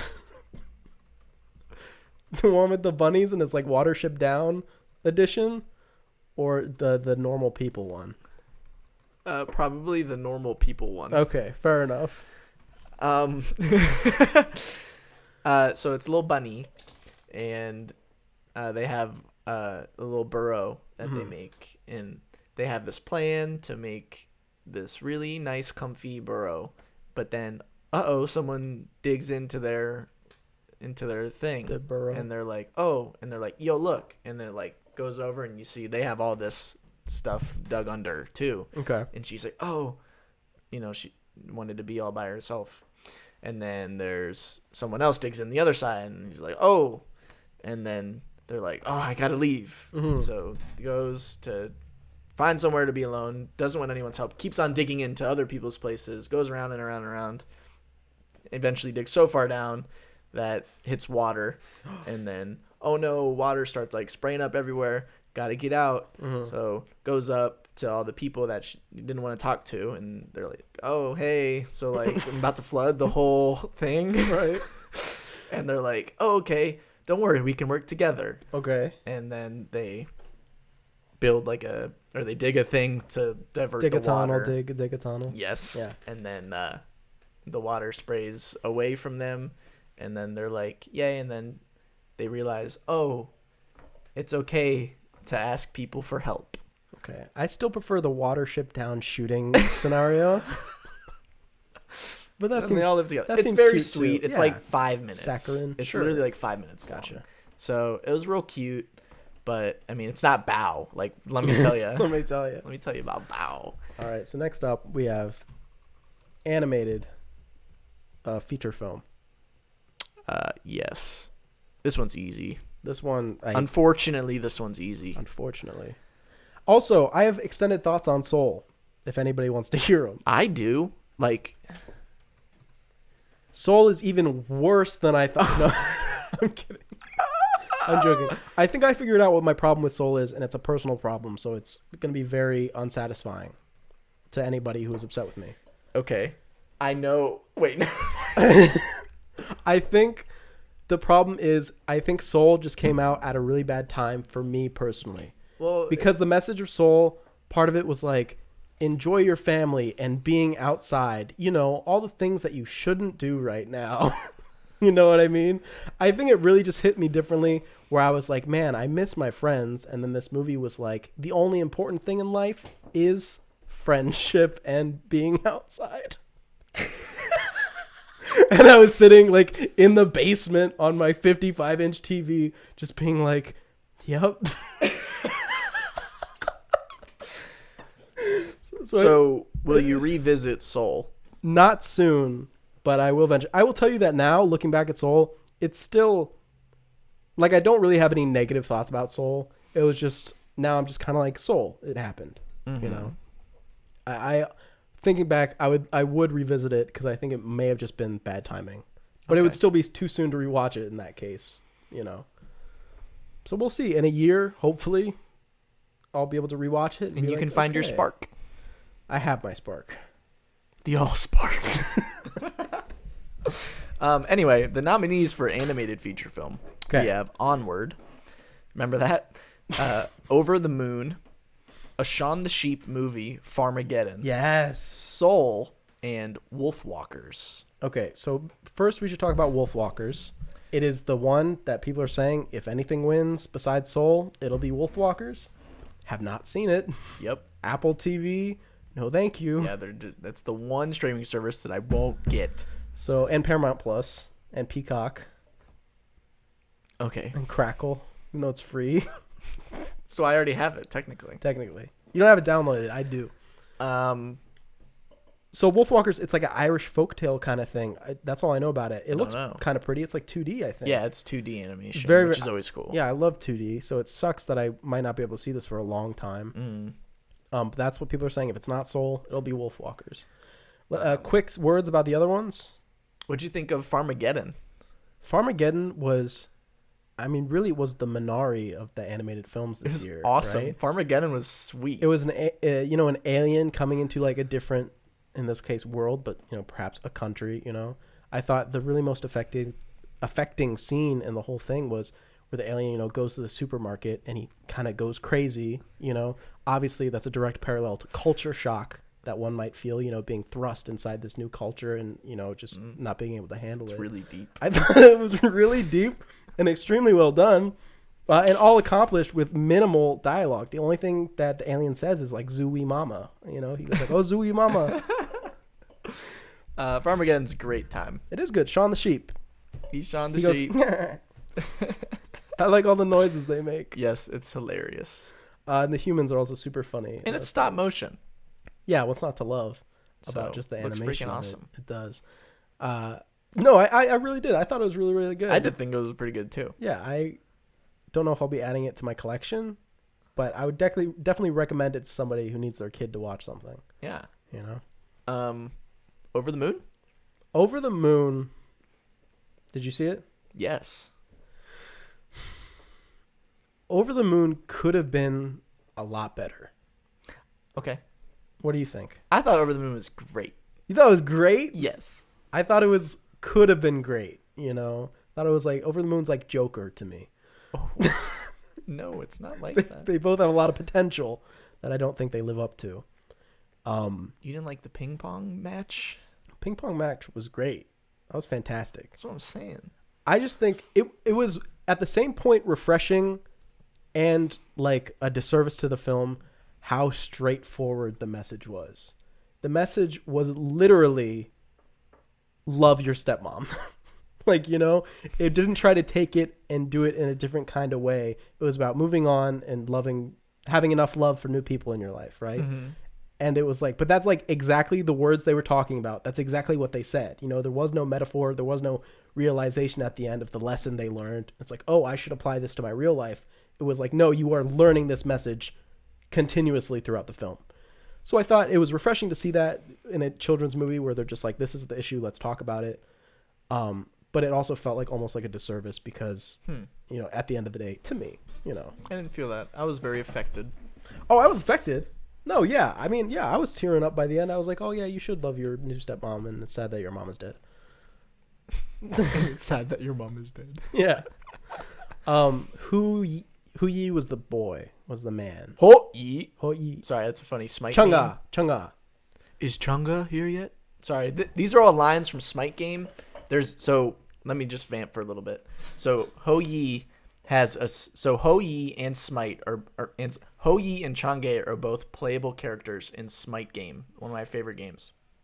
Anyway, so in mythology, Ho Yi and Chang'e are like lovers or whatever, and they get like separated or whatever, and they can't see each other or whatever. And they have... Okay, if you're going to say it, get it right. Chang'e, they got the immortality pills, and Chang'e eats both of the immortality pills. And she lives forever, and Hu Yi does not. Okay. That's what the movie told me. I don't know. So, in the game, Ho-Yi and Chang'e have skins. Ho-Yi's skin is called Moon's Groom, and Chang'e's skin is like Sun's Bride or something like that. Anyway, it's a funny little thing because it just like plays on the mythology of them being together. And when you pick the Moon's Groom skin for Ho-Yi, he goes, "Is Chang'e here yet?" And then if you pick the Chang'e skin, she goes, "Here I am, Ho-Yi." Just figured I'd say that. And also the dress that she wears, like, you know, like the blue one in the movie, like the kind of like the bluish dress when Ho-Yi comes back, it's like exactly the skin in the game. So I want to know if Smite maybe had anything to do with that movie to help out a little bit with the mythology.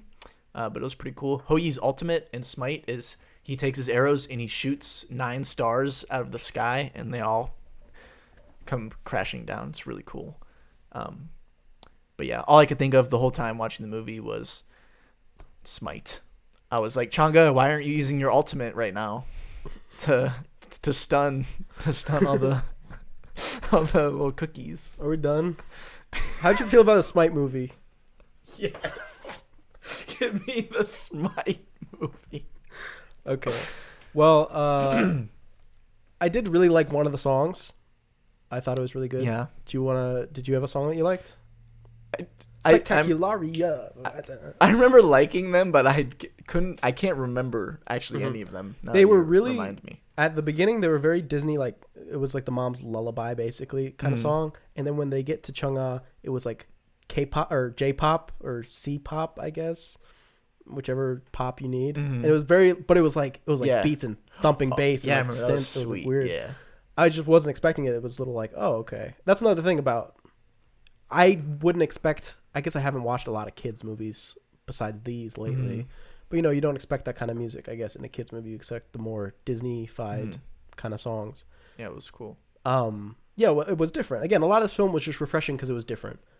I really like the one that was a little bit more, normal, which was the song that Gobi, the little green Ken Jeong. Yeah, that he sang. Yeah, I like that song a lot. Where he was like, "Oh, do your scales glow and stuff?" And he was like, "Oh, mine do." It's like, "Oh, are you ever really sad?" "Oh, I am too." Like stuff like that. I was like, "Oh, that's a really cute little song." I thought it was good. Not bad in any sense, that film. I thought it was very sweet. I especially assume if you are familiar with the culture or part of that culture, it's probably really fun to watch as well. Hopefully, it's not like offensive. No, I actually heard that as opposed to really Mulan. Great. Like it really greatly represents like Chinese culture. That's right, because I heard Mulan was kind of like the opposite, where people had a lot of problems with a lot of stuff Mulan did. So to hear that about this, I'm glad. Yeah, and if you like Smite like me, 10 out of 10. Yeah. Okay. Did you want to say anything about Onward? Oh yes. Onward is my main problem with Onward, and I guess it's similar to the problem I had with Soul, is I just hate the casting. Which people are going to be like, what? What the heck? What the freak? It's Tom Holland and Chris Pratt as the two main characters who are brothers. Oh my gosh. I didn't like them. I don't like. Together they're fine, but just in this movie and for the characters, something really bothers me whenever Tom Holland tries to do a younger person's voice. Yes. He always just sounds like he's trying to sound like a baby, and it bugs me so much. I don't even know if it's actually happening, but at this point, it's just ingrained. I don't know. Okay. Anyway, they're two brothers. Their dad's dead, and they had a thing where they get the staff, and they're like, "Oh, let's bring Dad back." And they're like, oh, "Okay, let's try." And so Tom Holland, I don't remember their names. Tom Holland does a spell, and then the brother kind of messes it up, and they bring back their dad, but only his bottom half. So they have enough to make like a new brother, but that's it, And anyway, the whole film is they're like, oh, the screw up kind of, well, funny I say that. The Chris Pratt brother, who, has a van, he's kind of just like a burnout type, that's how they portray him. Knows all about like all the magic and stuff, because magic is gone from this world. There's no more magic. No more magic. I guess if you don't know anything about it, they're like trolls or elves or something. And they live in like world with like manticores and unicorns and stuff like that, but everything's like Zootopia. It's like normal life. And so he has magic now, and he's like, oh, okay, magic is not everybody has it anymore. This is very special. His brother knows all about it, but Tom Holland's the one who can use it. So they got to work together. So he tells him how to use magic, and he does it, right? That's the team thing going on. And they bring his brother back. It's like, oh, to bring him back completely, all we have to do is, bring him to this place in this map, and then he'll come back, and you can meet your dad finally. His dad died when he was like 2, so he doesn't remember him, and his brother was like 5, so he has like very little memories with him. Okay. But the younger one doesn't remember him at all. He's like, oh yeah, who knows? Who knows? So they go through the film. They have a quest. The mom finds out, and she tries to follow him and stop him. She doesn't really accomplish much, but she's there. They do the quest. They're helpful, blah, blah, blah. They get to the end, and it's actually going to release a curse when you find this crystal, and there's going to be a big dragon that'll kill everybody. So the big dragon comes out and tries to kill everybody, and you're at the end of the thing, and they're doing the spell, and the dad's coming back, and Tom Holland has this list where he's like, oh, I can't wait to, I want to play catch, I want to do this, do all these things with my dad because I never got the chance to. It's like, right. And he's looking at the list, and he has a chance to bring back his dad, or he can stop the dragon. He's looking at the list, and he's like, it's like play catch with dad. And he has flashbacks of in the movie he played catch with his brother. He's like, oh, laugh with him. He laughed with his brother. So he's looking at this list, and he's saying like, oh, my brother took on all these fatherly roles for me because he was my older brother. I was like, oh, that's a really nice message. I was like, great. So he's like, I have to stop the dragon. You knew our dad. I never had a dad, but I had you. You only had dad, and he was taken away from you. So he's like, you say goodbye to dad. You never got the chance. I'll go fight the dragon. I was like, oh, that's a really sweet kind of message of being like, oh, it's his brother taking on that role and realizing that he never really needed a father because he had his brother around to care for him. I thought that was a very, very sweet message. I was kind of surprised by it by the end. I was like, oh, I really enjoy that. Leading up to it was the chore for me. I thought a lot of the comedy didn't really work. It was kind of like some D&D jokes, stuff like that. But they all felt so surface level that it was hard to laugh at any of them. It's like, oh, a gelatinous cube. Okay. Did he roll a D20? No, I don't think he did. But I guess it was cool how you see him use a bunch of spells leading up to the end of the film where it's like, oh, this spell can make stuff bigger. This stuff makes makes things fast. This one lets you walk on air. And then in the final battle, he uses like all of them, at the same time. It's a cool build up that way. The movie gets better the closer it gets to the end. That's good, I guess. Yeah, sure. So do I think it should win? Probably not. Probably not. What do you want to win? We both think Soul, but is there something that you'd want? I want Over the Moon to win because it seems underrated to me. So I would definitely agree that's underrated. What are my options? We got Wolf Walkers. I want Wolf Walkers to win. All right. You want the Wolf Walkers. Yeah. Just because 2D animation, let's go. All right. Let's do sound. We got Greyhound. Sound. Wait, we should mention sound this year being sound. Yes, there's no more sound mixing, sound editing. It has now been combined into one category, just sound. I feel like the answer is obvious here, but maybe it's not. No, I think it is. Okay. But here are the nominees real quick. We got Greyhound, Mank, News of the World, Soul, and Sound of Metal. I think the obvious answer is the one that has the title. The one that has the title with sound in it. It's Sound of Metal. I mean, if it doesn't win, I'll actually be pretty upset. Want and should. Yes. For sure. Just see it, and then you'll be like, oh, okay. I understand. Yes, I get it. Sound of Metal, of course, I think we spoke about it. Drummer who loses his hearing and tries to live with a hearing aid and joins like the deaf community and his experience. Literally the whole movie is about sound. So if it doesn't win the sound category, what are we doing? Right, and it's not like it's not well done. It's fantastic. It's really well done. I don't know how accurate it is to what the experience actually is like, so that's something. But like, how can you tell? You know what I mean? Right. So, let's do documentary short subject. The one that I haven't seen any of them. Well, we got to do it eventually. Did you see any? Might as well do it now. Yes. Oh, okay. So I've seen one of them. So we got Colette, A concerto is a conversation. Do Not Split, Hunger Ward, and A Love Song for Latasha. That is the one I have seen. Love Song for Latasha. It's on Netflix. How was it? It was good. It's very very different. Really interestingly done. It's kind of like a dream or like a memory. Like, I don't really know how to explain it. Like, when you see it, you'll be like, okay, I get it. Okay. But it's just like really interestingly done. Like, I've never really seen anything like it. Super cool. I haven't seen the other one, so I can't really say much. But if Love Song won, that would be cool with me because I thought it was really interestingly original thing. I thought it was super cool. I've heard that the concerto as a conversation is like maybe like one that could win. It's like that one and Love Song is what I've heard for like what could win. But I've seen Love Song, so I'm going to go with that one. I'm going to go with the concerto one. One, to go against you, and two, because I feel like they love ones about music, and I assume that's about music. It better be. But I feel like they usually like the ones about music or sports a lot of the time win.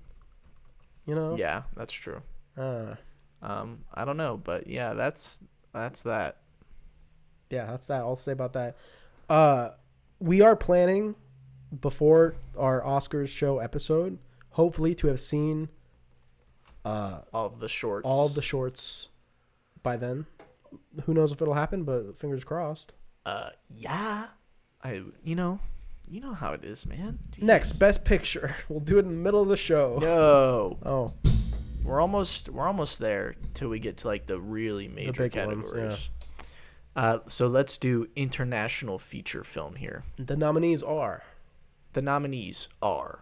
Another Round, Better Days, Collective, The Man Who Sold His Skin, Quo Vadis, Aida. Okay. I've seen all of these except for Better Days. Okay. I've literally seen none of these. Okay. But I know which one's going to win. Another Round has got to win this. I haven't seen Better Days, but it's got to be Another Round. Another Round was really good, I thought. Personally. I was really into it. Apparently everyone else is too. I would say Want and Will. No, Should and Will. Will and Should. Right. What do you think of the other ones? Yeah. Let's go down the list. Collective? Okay, that one's Collective, also nominated in documentary. Let's talk about that documentary. What's next? Okay. We have The Man Who Sold His Skin. The Man Who Sold His Skin was interesting, but I felt it never got to where it wanted to go. I have a question. Okay. Does he actually sell his skin? What do you mean by Does that? he peel off some skin and sell it for money? No. What this film is about is it's a guy who's kind of down on his luck. It's kind of a story that's both about migrants and also rich elitism, specifically in the art world, you know? Okay. And he sells his skin to be an art piece, to get it tattooed. So he sits in a museum and he gets paid to sit there and be an art piece. Okay. That's what it means. It's selling his skin. He gets a big tattoo, right? And the tattoo's not even as big. It's a back tattoo. I thought it was going to be his whole body. It's just his back. I was like, I'd do that. Sure.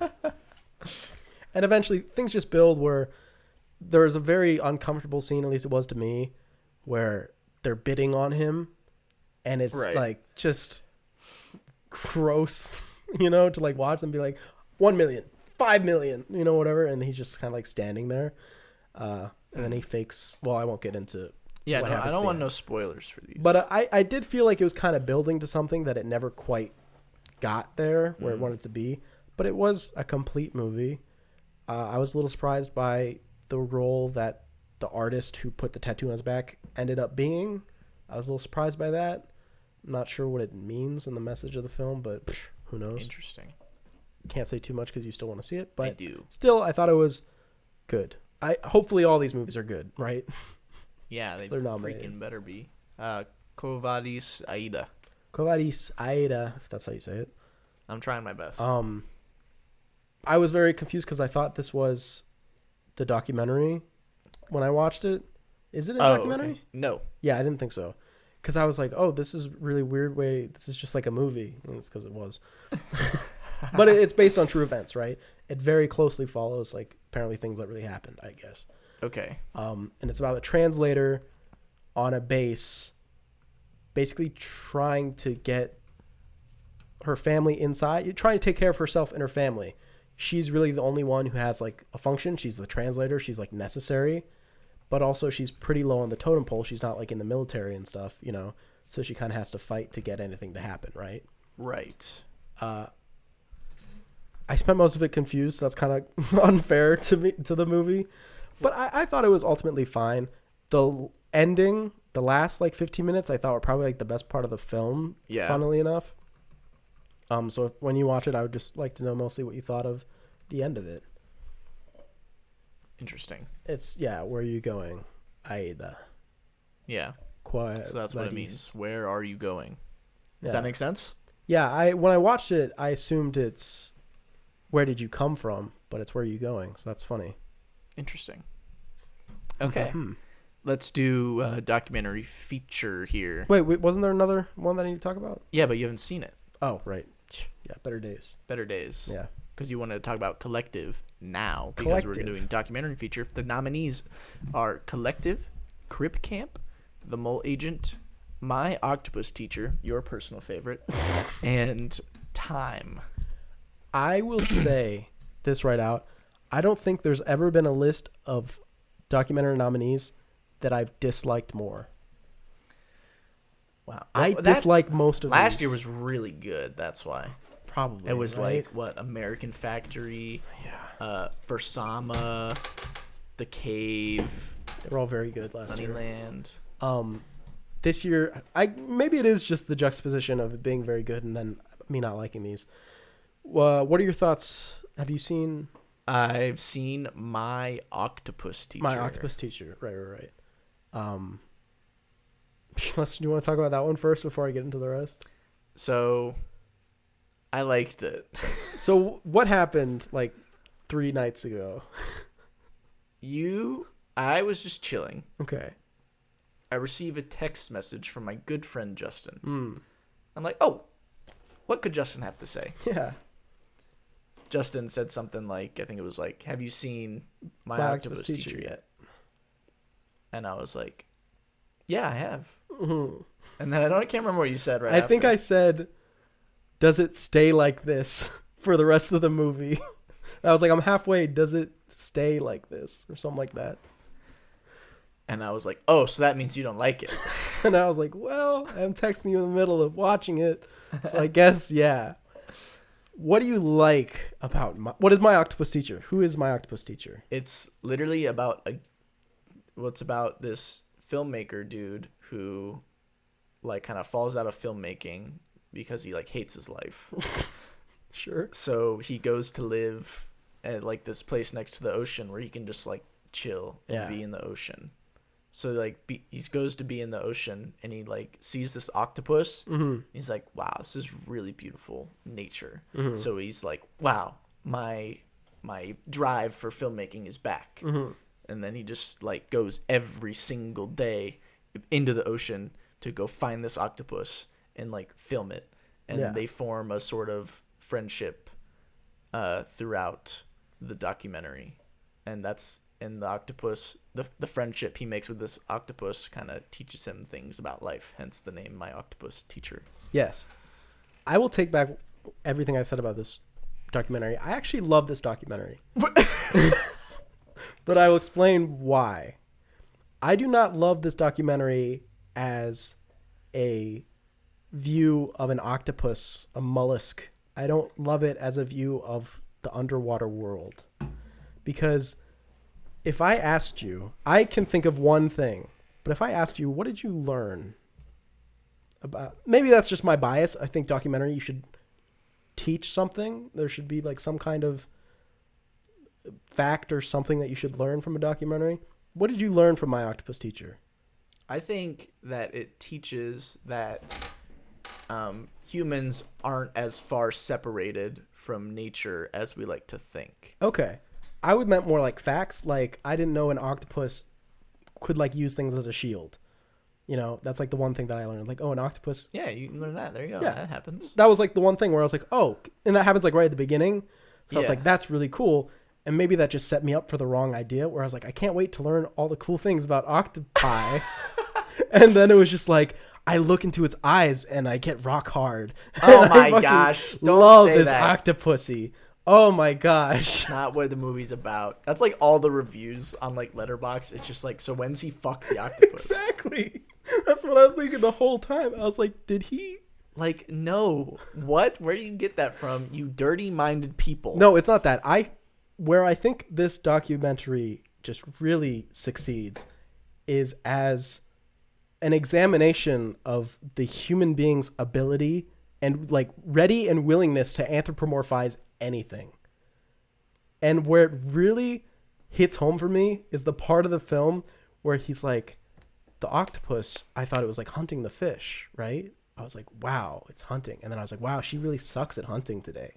And then I was like, wait, no, she's not hunting the fish. She's playing with the fish. And he was like, I can't believe it. I just filmed an octopus playing with a school of fish. Oh my gosh. And I was like, maybe you're just jealous. You stupid fuck. Maybe you're just jealous that you didn't make an incredible friend with this octopus in the ocean. When these kind of films come up, it reveals two types of people. Or three types, if I include my third type as the superior being. Okay. It's people who underestimate the intelligence of animals and people who overestimate the intelligence of animals. It's those two things. Either you're like, wow, I didn't know an octopus had feelings, or it's like, wow, look at this octopus. It understands human life. Like, you know what I mean? I really feel like it just targets those two people, and that's who it most affects. When you see people who say things like, wow, this connection, it just makes me think you underestimate how much animals understand. It just makes me think, oh, you're not a person who like cares about animals. You know what I mean? No. Really? Well, I know what you mean, but I don't agree with you. You don't agree with me. That's fine. I would expect that from somebody who likes this.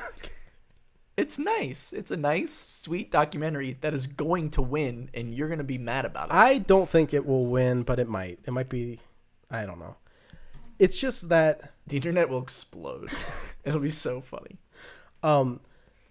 Just the way that, you know, but I mean that honestly, when I say that I like it as an examination of the way we anthropomorphize things, you know, he relates his relationship with the octopus to the relationship with his son, and that's all good. And I think if you take a step back and look at it that way, the documentary is good, but like, I can't imagine that was this dude's intention to be like, oh, I can't wait to make this as a metaphor for symbols. Like, you know, did you cry? No. Why would I cry when it dies? Cry? It's the circle of life. Yeah, but it's so sad. I actually got mad when he helped it. I was like, wow, that's overstepping. Helped it? When did he help it? He feeds it after it gets attacked by a shark. No, he doesn't. Yeah, he does. He's like, I tried to feed it, but it didn't really help much. That's what he says. Oh. Yeah, whatever. And I was like, wow, that's kind of, I don't know. Feed it what? You got me. You know what he's trying to feed it. Yeah. Yeah. But again, like, the things that I did enjoy was obviously a lot of photography underwater. It's very nice to look at, you know. Just the landscapes. I wish there were less shots of like close-ups of his chest and stuff like that. But like when he showed like the reefs and the everything, I was like, wow, that's really striking, you know. He talks about how, you know, so much of the ocean and everything, we don't know so much. It's like every day is discovery. Again, more stuff just leading me into thinking I'd be learning something, and then I didn't. But again, I don't care. That doesn't bother me. I guess I just didn't connect much with it at the end of the day, because it's I already thought that octopuses were that smart, so it just doesn't do anything for me. It's like if you made a documentary about a dog, and it's like, look, this dog sits when I tell it to sit. Oh my God. What? That's not it. That's how it is to me, because I already assumed a lot of animals are at that level. You know what that's just what I've always believed. So it's just my personal beliefs. I believe a cow is same idea, you know? You have to get a lot smaller, like shrimp. Yeah, maybe shrimp aren't quite there. You know? It's really just my personal beliefs. I'm sure a lot of people disagree because I have a lot of strange ideas in my head. I mean, I believe that. I didn't think that octopi were stupid. Right. I believe that they're very smart. I mean, look at what the hell they do. They can fucking go. They can shape shift. Well, the tentacles alone, just like controlling every single suction cup and stuff. Yeah, they're like, crazy. Yeah. It's just not something that you would... It's the difference between sapience and sentience, where sentience is the ability to think and sapience is... Or no, sapience is the ability to think and sentience is the ability to feel. You know? Basically, that's a real basic whatever. So it's like, oh yeah, obviously octopi can do stuff, but can they feel stuff? And I've always been like, yeah. Yeah, but I don't know. Like the octopus, this is probably the only... I guarantee is, well, I don't guarantee, but is probably the only octopus to ever exist in the history of the universe that has made friends with a human being. Mm-hmm. That's crazy. Maybe. Made friends with a human. That octopus had a completely unique life from all other octopi. Mm. I also want to point out that this is coming from somebody who has watched Meerkat Manor in its entirety. Big Meerkat Manor fan. Shit that goes on in Meerkat. Like, you think this octopus... Tell me what happened to Flower. And once you know about Flower's saga, then come at me about My Octopus Teacher, okay? Running away with their lover, the like a miscarriage and like murders. Meerkat Manor is real shit. Okay. And I learned stuff from Meerkat Manor. Did you know meerkats have like the #1 murder rate of any animal? How about that? As in like kill other meerkats? Than humans. More than humans, maybe. I don't know. No. I highly doubt that. It's a lot of meerkats, man. It's probably not even close. Probably not. My Octopus Teacher, man. Very moving. Again, do you at least understand my perspective? Yes. Great. That's all I need. Okay. What do you think of Collective? Collective, a lot of people like it. Critics love it. I thought it was extremely hard to sit through. Like boring or like the other kind of hard to sit through? Both. So it was boring and disturbing. It's again that's something that comes from my perspective, how I just feel about things, where the big thing of the documentary is like, oh my gosh, can you believe the government would kill people? And I was just like, yeah. Right. I could believe that this foreign government or any government would just purposefully kill people. That's where I'm at in life. Right. I would agree with you. I guess knowing the extent, obviously, is horrific. But after a while, if you're just getting piled on, it's like they were negligent about this. They were purposefully malicious about this. It was this, this, and this. This medicine, this hospital, blah, blah, blah. It just piles on. It's like, this is why all of these young people died. Okay. And continue to die. It's like, okay. And then the end is like, the government wins. The government wins. Nice. And I was just like, man... Again, maybe wrong headspace. If I was in a more hopeful and persistent mood, I would have enjoyed it more. But it really just like hammered me down. And I was like, okay, I get it. We're stuck in a weird government of the world, just all being... I mean, they've probably always been this way. I guess its greatest strength is just showing the need for investigative journalism. Mm-hmm. It's just like, look, these things still need to be able to operate because... Look, we would have never been found out, even if it was assumed, like I do. We would never known for sure without these people. That's the strength of the documentary to me. Okay. Is there anything you wanted to say about any of the other ones? Yeah, give them to me. Crip Camp. Crip Camp was probably the one I had the best time watching because I felt it was informative about this Crip Camp. It was Camp Jened and how a lot of the people who went there to this campground where they were some of them were significantly disabled, some of them only a little bit, physically and mentally, but they were all given a space to feel normal. And it was just the idea that, oh, it's not my disability that makes me feel awful, it's everybody without the disability that makes me feel awful, like interacting with them in a certain way, right? Because when they're all together, it was like they were happy and it was normal, right? Very obviously, but it was great that they had to experience that. And it was just following them and finding out that a lot of them went on to be major people in like disability, like the American Disability Act and stuff. There were people who kind of wrote that, did sit-ins, did a lot of these things back in the day. And honestly, it's really strange going not that far back in the past, but before I was alive, and just seeing people's opinions on things and it feeling so alien. Like, of course you would have a ramp, right? Mm-hmm. But it's like there were no ramps anywhere. And it was just kind of bizarre that it's like my parents were alive during this, you know? It's very strange to just see that. And it's just like a whole nother world almost. Interesting. But yeah, just enjoyment of watching it and being like, oh, I like that. That was probably my favorite. How about The Mole Agent? Mole Agent was weird. It was like an old guy who went into like a senior home to like see if they were being abused. And it was like, there were like fiction parts in it. And what? And it ended up being like really sweet by the end, but it just took a while to get there. Because it's basically just the examination of the elders all together in this home, you know, just kind of how that works. It took a while to get to where it was going, but it ended up, I was just like, oh, by the end. It's like, oh, old people. Time. If I had to say any of the other ones would win, it would be Time. Okay. I thought it was, I feel bad because I watched Time right after I watched The Collective. I did a double feature. Nice. So I was kind of burnt out on Time. Right. But I still thought it was very good. It was about a woman basically battling for her husband to like get out of jail, basically. Okay. And what I really appreciated about it was the positivity behind the whole thing, where it focused on the ideas of, I think her son's names are also Justice and Freedom, which I think she actually named her kids that.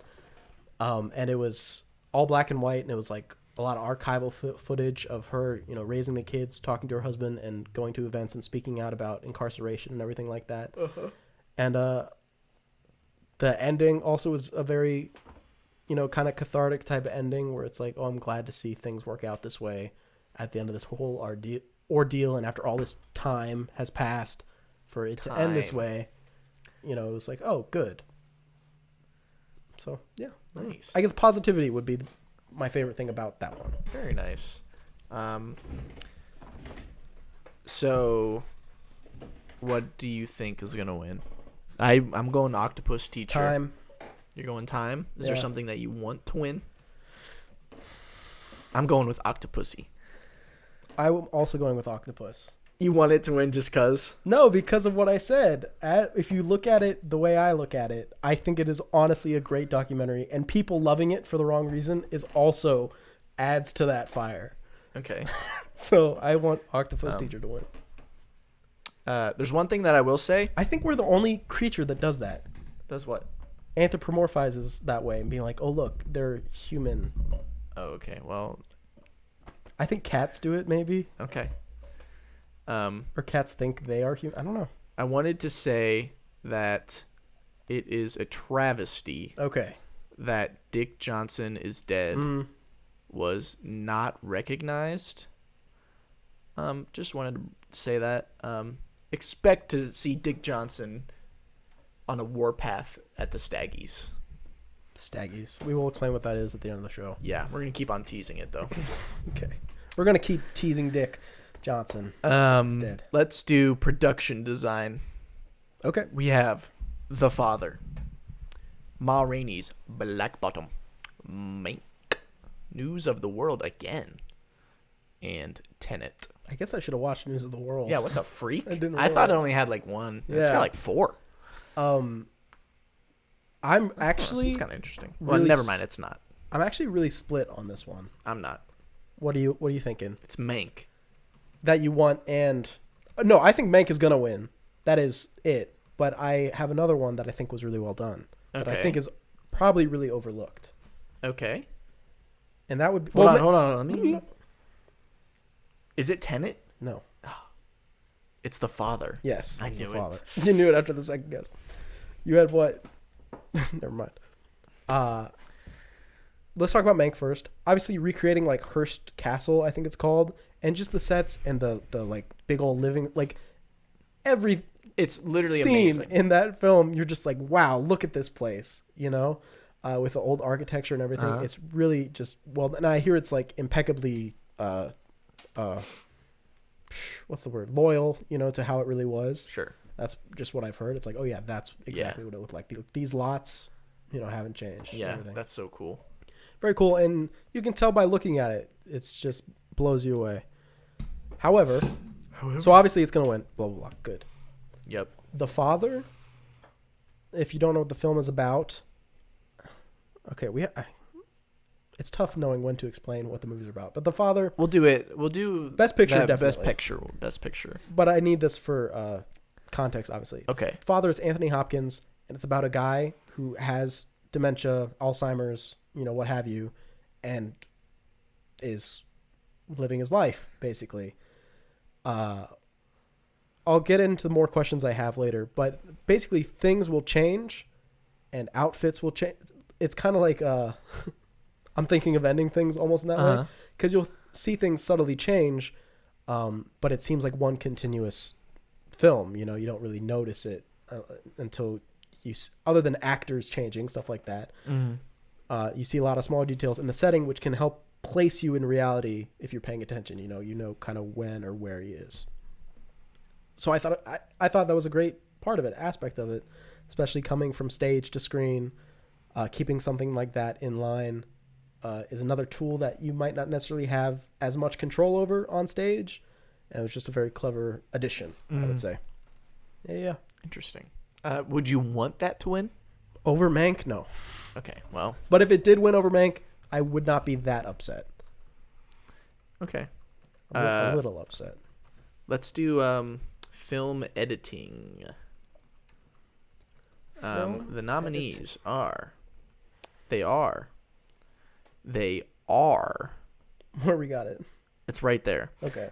We have The Father, Nomadland, Promising Young Woman, Sound of Metal, and The Trial of the Chicago 7.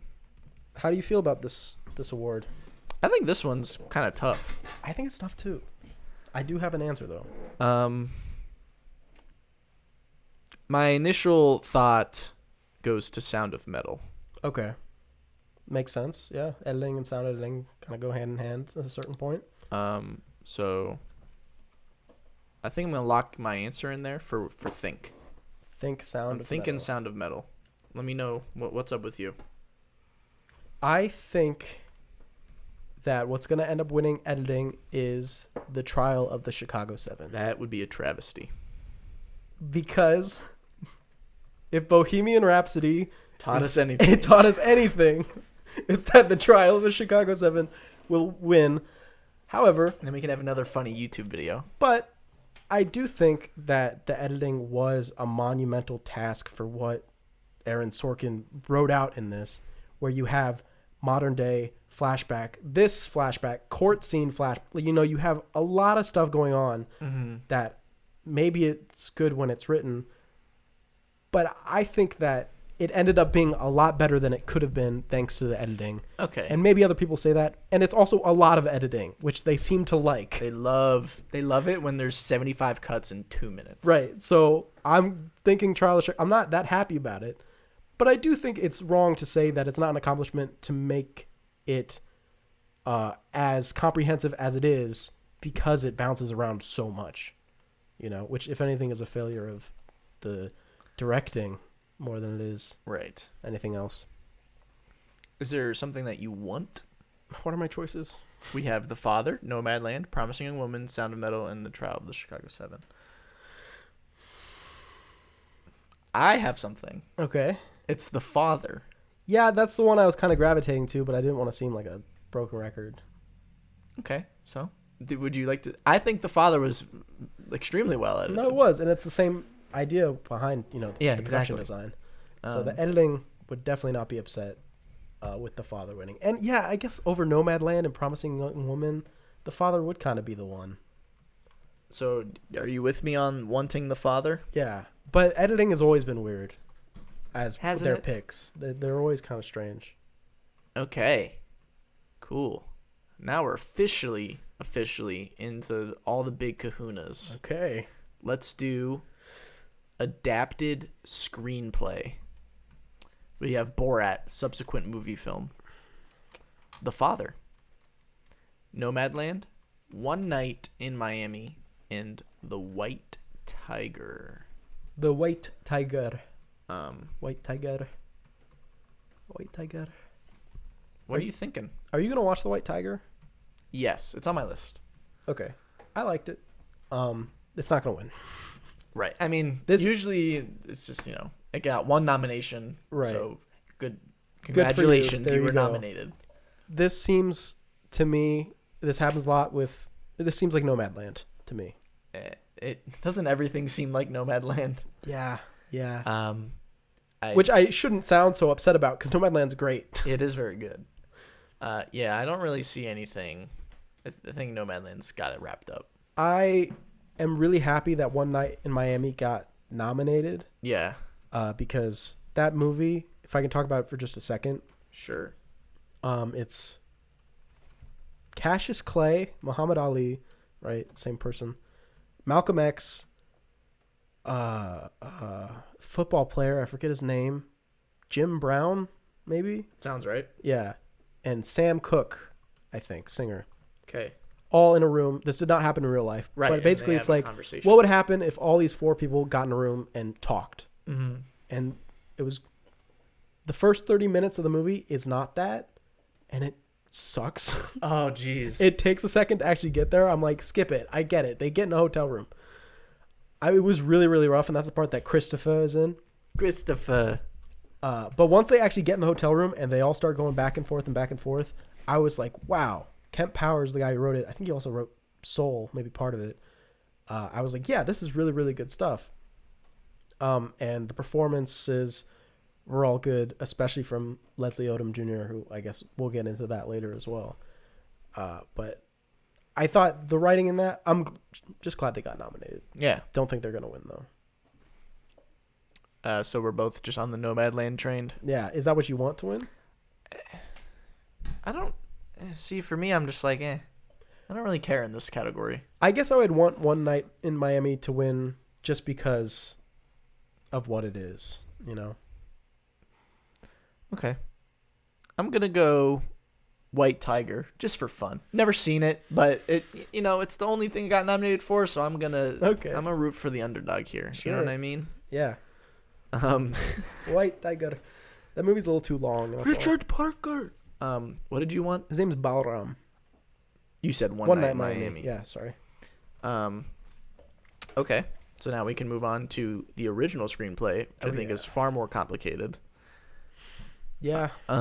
We have Judas and the Black Messiah, Minari, Promising Young Woman, Sound of Metal, and The Trial of the Chicago 7. This is another tough one for me because I feel like The Trial of Chicago 7, it's Aaron Sorkin. They do like him. It's going to be another thing. It's like, he's the name. They do like him. Alternatively, Emerald Fennell wrote and directed Promising Young Woman. And they love writer-directors. But so is Aaron Sorkin. But listen. But she did it better. Emerald Fennell has zero... No one other than Chloe Zhao has a chance at winning Best Director. That is like... It is 100... If she doesn't win, I will literally blow up a building. I mean, you're getting to the point. Then should we just skip? No, but let me say... Okay. So, she has no chance winning there. Okay. And I feel like they do want to award Promising Woman somewhere. And I feel like this would be the spot where they can award Emerald Fennell for her film about a young woman who is promising. It would be the spot, wouldn't it? That's my prediction. I'm going with Promising Young Woman. Let me know your thoughts. I mean, that's a very good thought process. You might have even won me over, honestly. Oh, really? Because I was just going with the name recognition at this point. You're going with the Sorkmeister. Yeah, but I don't... You wrote Moneyball. Yeah, I don't want him to win, though. That's what I'm saying. Especially not for Chicago 7. I have a lot of problems with that film, which we can get into when we talk about Best Picture. Yes. But I also have a lot of problems with Promising Young Woman. Me too. So... I actually I think I like your thought process, and I'll go ahead and say Promising Young Woman. Okay. As well for that. I have my want, though. What's your want? It's Minari. Yeah, Minari's probably I just love Minari. Yeah, Minari's very, very cute. Or maybe Judas and the Black Messiah, because I feel like that, well, I guess, never mind. I watched Judas and the Black Messiah and The Trial of Chicago 7 back to back. That's interesting. That was an interesting experience. Literally, Philip. How? That pushed off the desk a little bit. Nice going. What's next? Well, what did you want? Did you have a want? Promising young woman. That's what you thought. What I thought? Oh no, Minari. Yeah. You want Minari too. Okay. So now we can do actor in a leading role. Actor. We have Riz Ahmed for Sound of Metal, Chadwick Boseman for Ma Rainey's Black Bottom, Anthony Hopkins in The Father, Gary Oldman in Mank, and Stephen Yeun in Minari. It's Chadwick Boseman. I'd say that's pretty easy. It's easy, but not because his performance is so much better than everybody else's. Right. Because these are all really, really good performances. I think it's actually a great year for Best Actor. It really is very good. But Chadwick Boseman acted his ass off in that movie, and obviously it'd be a posthumous award. Mm-hmm. He deserves it. You know, it really does seem... It's the only time that they can award him. Right. It's the last chance. So... and it's the thing that about it is that win. it's not unfair either. Exactly. You know, so it's... Any of these people could win, and I'd be like, If I was voting for it, I would be Chadwick Boseman all the way. Yeah. If I was the Academy. So, and, does Anthony Hopkins give, like, one of his best performances since Silence of the Lambs? Yeah. Yeah. But you know what? He's SOL this year. I'm sorry. It's rough. I don't know what to tell you, man. Hopefully he doesn't die before his next movie. So I think we're both on the Chadwick Boseman train sure. for both because he's the man. We had a whole episode on him. We quite literally did have an entire episode. So let's do actor in a supporting role. We have Sacha Baron Cohen for Trial of Chicago 7. Yes. Daniel Kaluuya in Judas and the Black Messiah. Leslie Odom Jr. for One Night in Miami. Right. Paul Raci in Sound of Metal, which I gotta say, lovely. Sleeper. It's the sleeper win. It's the I mean, he's not gonna win. It's the sleeper. It's the it's like You think so? I think it could. I don't think it will. When I saw he was nominated, I was like, wow, because I remember watching Sound of Metal and I was like, he's really great, but there's no way they would ever do that. Yeah, it's too understated, but there you go. And then we have Lakeith Stanfield also for Judas and the Black Messiah. Which, wait, what? Yeah, Lakeith Stanfield in supporting? Yes. You didn't know that they were both running in the same No, I knew that. Oh, I was like, what? Why? Yeah, that was interesting that they chose to do that, but however, I do have who I think will win. It's Daniel Kaluuya. Yeah, it's very obviously Daniel Kaluuya. He gets the most range in Judas and the Black Messiah of being, the speech giver, and then they also give him plenty of scenes of the human of Fred Hampton. Yeah. The human being. So it really seems obvious that he's the go-to. Yeah, I'd say that's pretty easy. But sleeper hit for Paul. Would you want Paul Raci to win? Or you just to be like that, you want Paul Raci I want him to win. Okay. Because it's such a understated performance, like I said, Yeah, okay. I really think there's something to it. I'm still on the Daniel Kaluuya train for both here. That's good. I won't fight you. All right. We have actress in a leading role. Man. This is the one where you're just like, it could literally be any one of these people. Even with like the history of like the earlier awards, like the Globes and the SAG Awards and like the BAFTAs, it's been someone else like every single time, except for our queen, Vanessa Kirby. Unfortunate for her. But anyway, we have Viola Davis in Ma Rainey's Black Bottom, Andra Day in The United States vs. Billie Holiday, Vanessa Kirby in Pieces of a Woman, Frances McDormand in Nomadland, and Carey Mulligan in Promising Young Woman. I don't know. Can I take a second to just talk about Billie Holiday? Sure. She was probably the most interesting part of the film to watch was her and her performance. I thought the film was pretty okay, pretty good. It was just like, oh yeah, it's good. Nothing really knocked me out of the park besides her performance as Billie Holiday. Suck my black ass. Is that something? Yeah. That's nice. Jeez, I don't know, man. So, I don't know. Frances McDormand, she just won like 2 years ago. I'll tell you, originally, this is where I thought Promising Young Woman was going to get its due. Okay. Actress. And I'm going to stick with that. So you're on the Carey Mulligan train. I am. I think that's where they're going to be like, this is the Promising Young Woman thing. Because it was pretty good. This is tough, man. It is tough. It's really tough. That's why I kind of had to just go with something and not think about it too hard. Okay. I got it. What you got? I'm going to go with Viola Davis. That's a very safe pick. She's won before, but not in leading role. Mm-hmm. She won for supporting. And you're going with Carey Mulligan, right? Yep. But for my want, I'm just going to go with my girl, Vanessa Kirby, because I love her. I haven't even seen this movie. Oh, right. I was like, let's talk about it. But I know that she's great. What movie is it?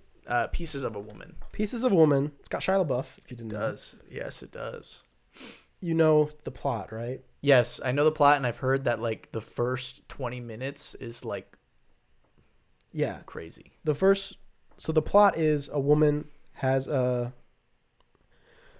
not a miscarriage, not a stillborn, but the baby dies like right after. The baby dies, it's alive for like a minute, and then it dies. Right. So whatever you call that. That's what the first 20 minutes is she's pregnant, her water breaks, call the midwife, let's get the baby out, and then the baby dies, and the movie continues.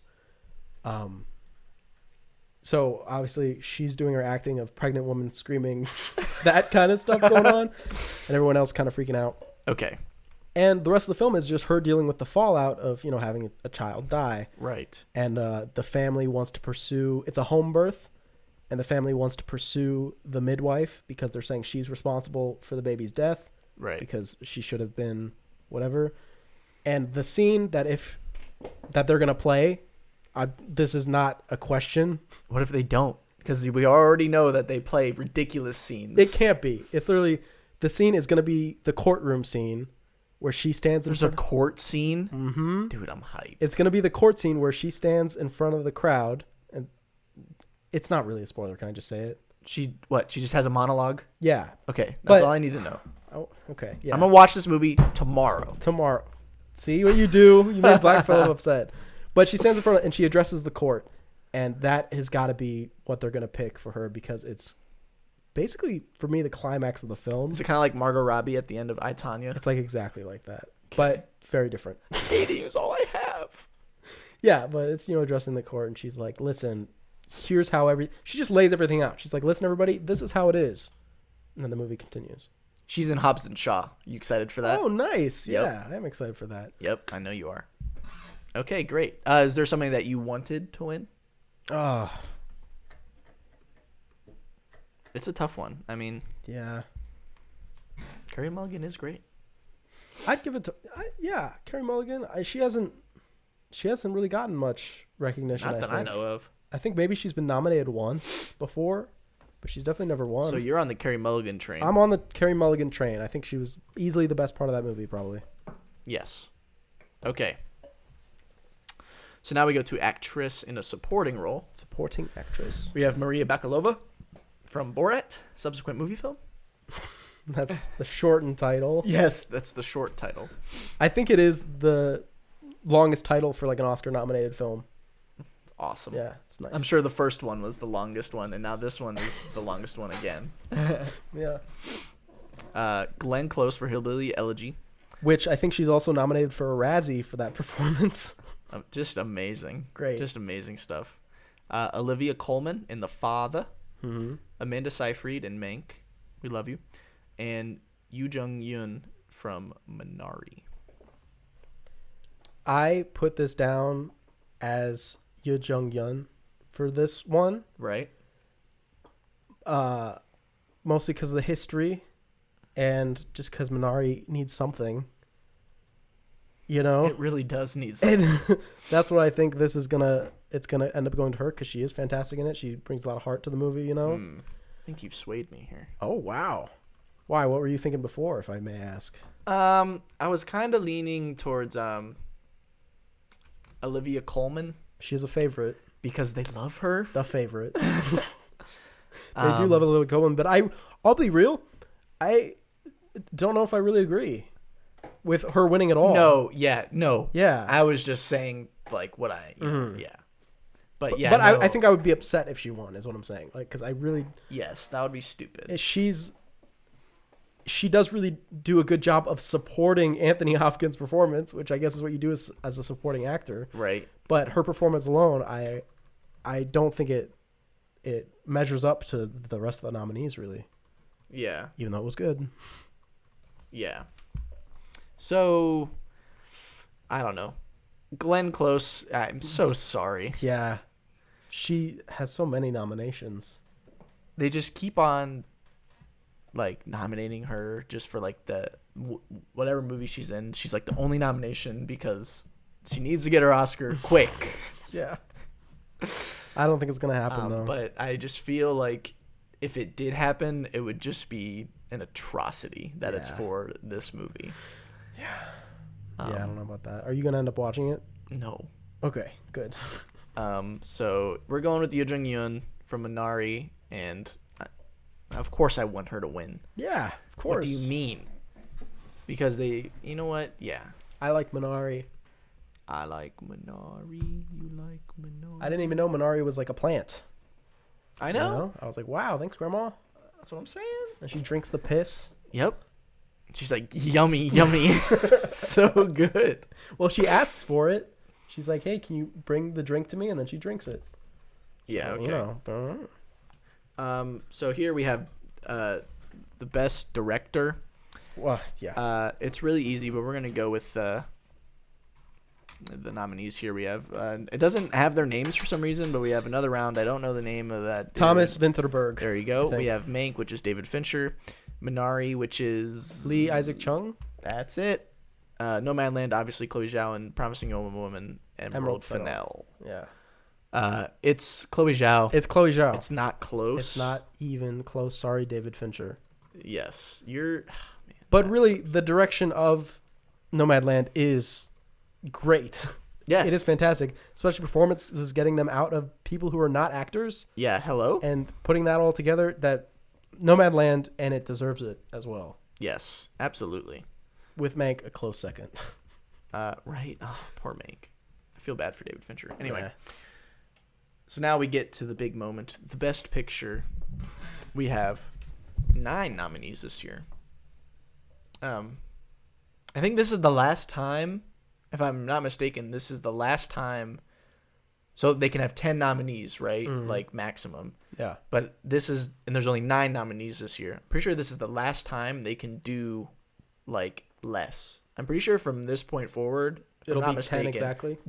There will be 10 every time, which I think is interesting because if there's like 7 really good movies or like 7 really great movies, and then like the rest are just kind of like whatever, it'd be funny if we could get like Spider-Man for Best Picture. Could happen. You know what I mean? Like there's stuff like that I think could be kind of funny. Anyway, we have The Father, Judas and the Black Messiah, Mank, Minari, Nomadland, Promising Young Woman, Sound of Metal, and The Trial of the Chicago 7. Should we talk about each film before we talk about who we think should win and who will win?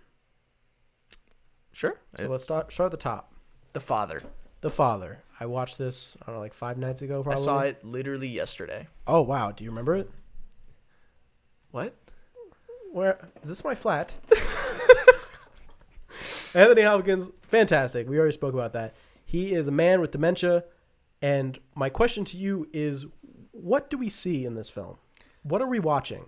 So you watch well, I guess you've kind of figured out like a little ways through the movie that you're seeing this man's life, not from like a third person omniscient perspective, but from his perspective. Yeah. So you kind of experience what it would be like to have a disease like this. And it is extremely disorienting and scary. What do you think? I assumed by the end of the film that he was in the hospital the whole time. The whole time? The whole time was in the hospital. I thought about that. And I guess it could be like that, but I never was like, oh, it's that deep. And it's not necessarily, it could also be dreams. It could also, like, daydreams. But his physical body the whole time is actually in the hospital. And almost like that's the rest of his life on a loop. Yeah. Until he dies, you know? So we have, at the beginning, he's living in a flat. His daughter comes and is like, oh, I'm moving to Paris. Then a different woman comes in and says, hey, Dad, I'm getting married and stuff like that. Yep. And it's you have actors switching for the same role. It is not in chronological order, right? I am still confused about the Paris thing. Like, she is going to Paris. Right, she is, but it's the very last thing she did before she left, and he hasn't seen her since. So the first thing you see is actually the last thing that he interacted with her for. Yeah. Right. So he would have had to been in the hospital. Okay, yeah. Yeah. So it's really hard to describe because that's the whole film. You have her and her husband, and then you have who's actually the two nurses that take care of him. You know, he's being physically abused in the old folks' home. You know, we get that, which is kind of a reveal that happens a little bit later. You know, and it's the major accomplishment of this. It's by a French guy. I think it was a stage play that got adapted into the film. I would love to see the play. Yeah. The main thing that I think this accomplishes is giving so much like sympathy or even empathy to somebody suffering from dementia. Because if you've ever, you know, talked to somebody or had a family member that deals with that, it's really, really hard. And I feel like you see a lot of things empathizing with the people dealing with the people with dementia. Oh, we know it's hard because we dealt with them. But this is the first thing that I've really seen empathizing with the person who has dementia. Right. You know, and to put that in perspective, it's very, very scary. And it makes all the things that happen to him when he starts crying randomly and everything very understandable, because it's like he just remembered that his daughter died in like a car crash, like at dinner, you know, and he lived it. He just like lived it. It wasn't a memory. Yeah. It's accomplishes that like tremendously well. Yeah. You know, it's done superbly. Yeah.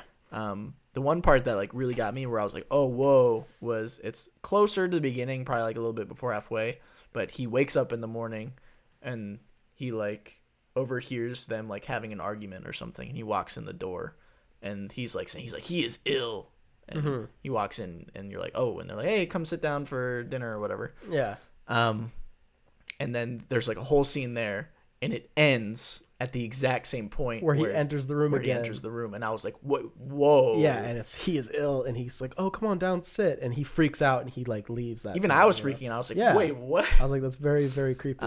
So the whole movie is just like that. That's the whole movie, and it sounds like it might be, to say it's a challenging watch, like,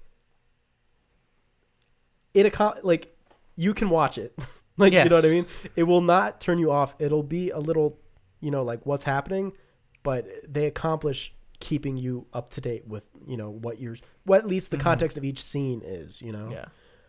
I thought, of course, the other really affecting part is when he regresses back to like childhood, you know, and he's like, where's my mom? At the very end. Yeah. And he's like back to being like a 6-year-old, and he's like, where's my mommy? And it's Anthony Hopkins, this old man, like crying out for his mom. And I'm just like, wow.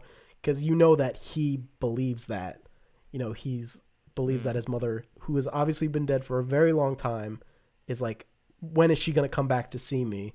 Goes from being his daughter to being his mother. Just going with the regression of his mind, obviously deteriorating, and his delusions getting grander and grander. Anthony Hopkins, it really sucks for him this year. Yeah, because especially that last scene, like, wow. So, you know. Great movie, The Father. Yeah. Juice and the Black Messiah. We spoke about this. You spoke about it. I spoke about this. I hadn't seen it yet. Right. What are your thoughts? I thought it was pretty good. I think, again, the two leads or the two supporting actors brought a lot. Jesse Plemons was a nice, fun addition as well. No, Lakeith Stanfield and Daniel Kaluuya carry this movie. Totally. Yeah. You know? I watched this right after I watched Trial of Chicago 7, and it gave me a lot of things that I was missing in Trial of the Chicago 7, because obviously Fred Hampton was in that. You know, he was the guy who was sitting in the back of the bleachers for a little bit. So in that respect, it was actually a nice addition to Trial of Chicago 7. I maybe that added a little bit to the film for me, because I was just given a lot more context of just the air at the time, not just with the Black Panthers, but with everything that was going on, because it was such a political time, right? It was like crazy. That's another thing where it's like, it's not that long ago, but it's such a different world to us. It's weird. But yeah, overall, I really liked it. I thought that I guess I wish Jesse Plemons and Lakeith Stanfield's characters' relationship had a little bit more to it. But what was there was serviceable. You know, fine. I thought it was good. I agree. I thought it was... did I think it was better than the Trial? Yeah, I think it was better than Trial of Chicago 7. Trial of Chicago 7 is by far the... Well, I don't know. Yeah. It's close. It's close. Anyway, Mank. We spoke of Mank. We did, to an extent. It's great. In our episode. Yeah, it's great. It's Herman Mankiewicz about writing Citizen Kane, and he's struggling with his drinking and just his health. Lifestyle, his health, and him combating with Orson Welles over who wrote it and who gets the rights to it and everything. Obviously, him writing this magnum opus of a film, changing film forever. He wants the credit. Apparently, the actual story is still unclear, you know, but I'm going to take Mank as truth. David Fincher is the truth, so that's I'm just going to assume everything that he says is right and correct. Mank, probably the best time I had watching any of these movies. I was the happiest, and I was enjoying movies the most when I watched Mank. Yes, but that's not fair. I don't care. Because, like, the rest of the movies are just all extremely depressing. But that's not even what I mean. Like, I just had the best time watching Mank. Just in the techniques that were on display and everything. I was just like, this is movies, because it was. Yeah. It doesn't, but still. And Mank is literally, like, the only, like, happy all the time movie. Not happy all the time, but, like... overall positivity. Yeah, even if it's not really. Yeah, like but the dinner like, scene. In terms of like the presentation, it's very like... I still think that counts for something. Yeah. And Mank, I had the best time watching. If I was going to watch any of them again, it would be Mank. Right. Yeah. Counts for something. What's next? Minari. Also, Amanda Seyfried, I'm so sorry, but I loved her in this. It's too bad. She's great. It is too bad. But she's young. Yeah, she's very young. She's got her time. Yeah. She's going to go on a rampage here, I'm sure. I need a Siggy Boo. Is that what she said? I don't know. Something like that. Minari. Fantastic film. What did you think of the ending? I think I remember saying it reminded me of Uncut Gems when I watched the ending, because I was just like, oh no. No. Everything's falling apart. That's how it really got to me. Like, I think it's very distressing. I was laying down. I was actually watching this movie on my laptop because it was like an early screening I had to buy a ticket for. And I was laying down with my laptop on my stomach. When the ending came, I put the laptop on the table and sat up and was like, no, not the vegetables. Not the vegetables. They work so hard for this. So it's a family moving to, Korean family moving to rural Arkansas, and living their life, basically. Yep. And Colonel Weaver is there. He wants to start a farm. Yes. Yeah, Colonel Weaver. Wow. What a character. He's really good in this movie, though. He is good. Yeah, great actor. I was very surprised. I was like, that's Falling Skies, man. He plays like a... I don't like this phrase, but it is very true in the sense, a Jesus freak. Very strange person. You know, he like blesses the house and stuff with his... Speaks in tongues. The Alasta, parcel tongue, yes. Literally carries a giant wooden cross down the road every Sunday. Yep. Dedicated man. Yeah, he's the man. He's great, though. We love him. Yeah, so you have a mother, a father, a daughter, a son, and a grandma. G-Ma. A G-Ma. And they all love Mountain Dew. Yes. Love Mountain Dew. I wanted a Mountain Dew so badly when I watched this movie. if that was part of the like advertising or marketing deal, they accomplished it. Because they were like by a spring with like actual like Mountain Dew, and I was like, I'd rather have the soda. Mountain Dew Minari flavor. It's just piss. It's just a Korean piss in a can. Wow. Or a bottle. Right. What do you... It's just a beautiful picture of them trying to get things going in America. Mm-hmm.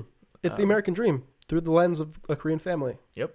In like the 50s or whatever. And I believe it's based off some of the director's personal experiences, growing up. It's a very beautiful movie, very touching. Makes you happy. I like seeing these Korean written, directed films casted full of Koreans, as an American film and some American experience. It's like a very honest lens that you're getting. It's not, an American director telling the story. It is a Korean director telling the story. And I think that means a lot to the sincerity of the film.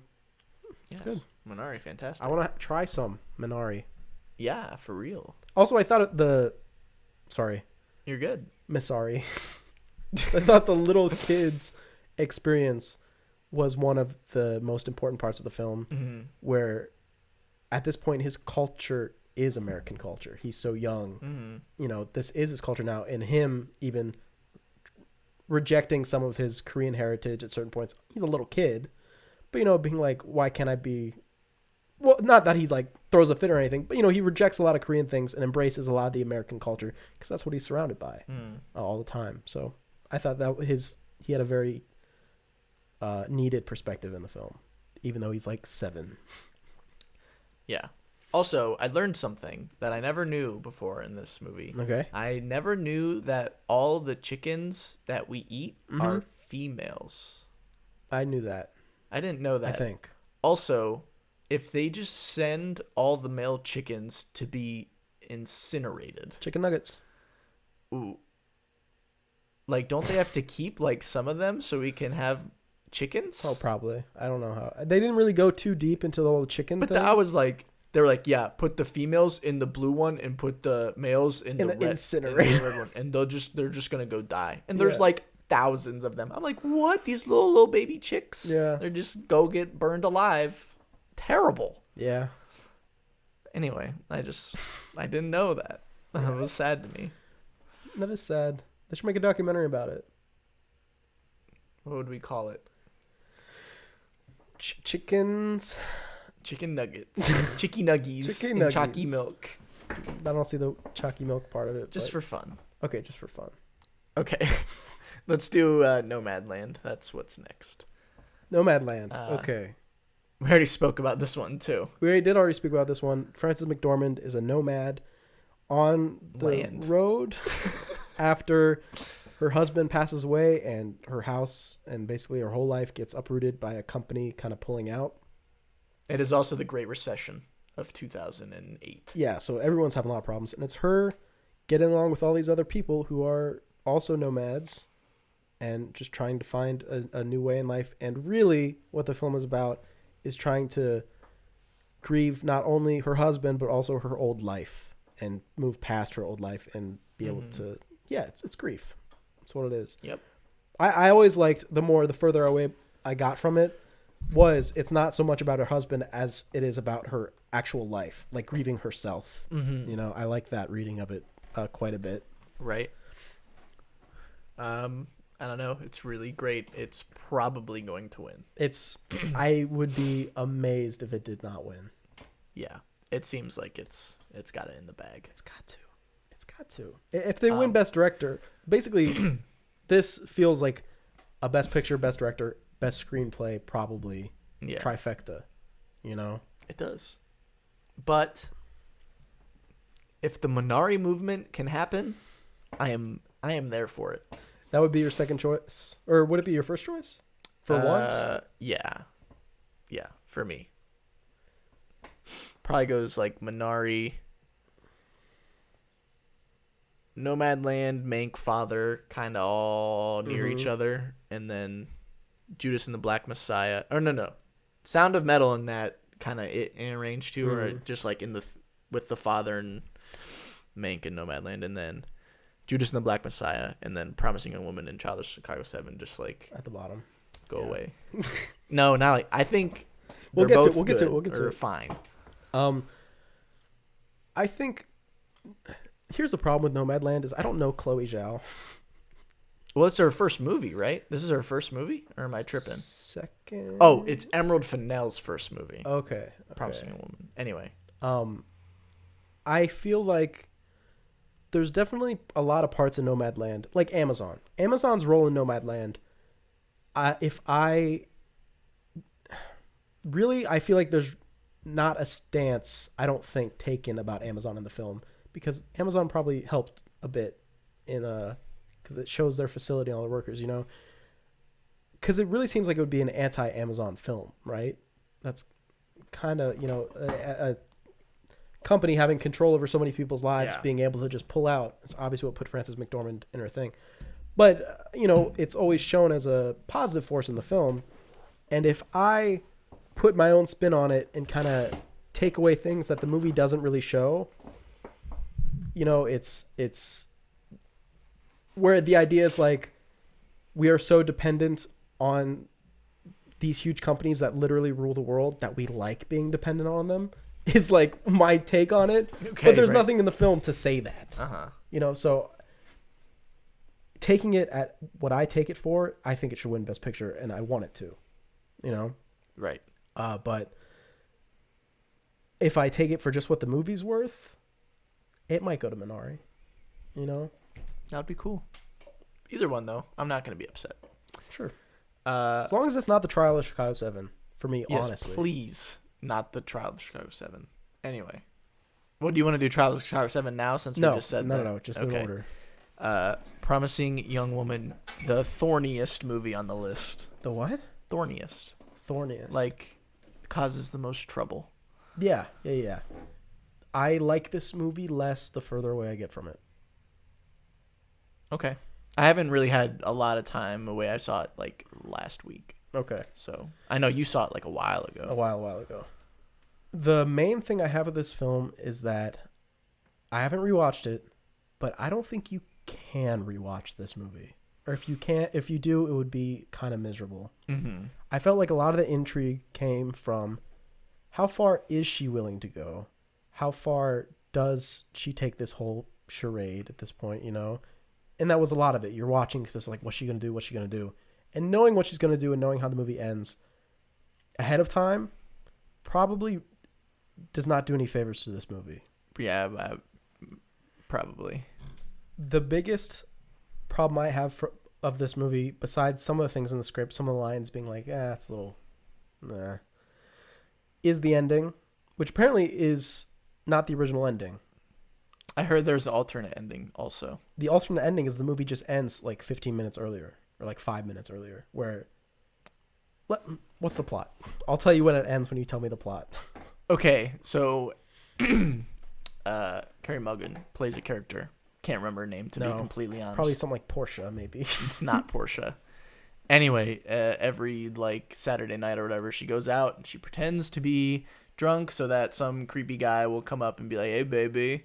And then she goes home with them, and then right before it's about to go a little too far, she becomes a normal person, and she's like, "Hey, you're a fucking creep." Yeah, what are you doing? I'm going to tell your whole family and be like, and they freaks him out or whatever, and she just does that or whatever. Yeah.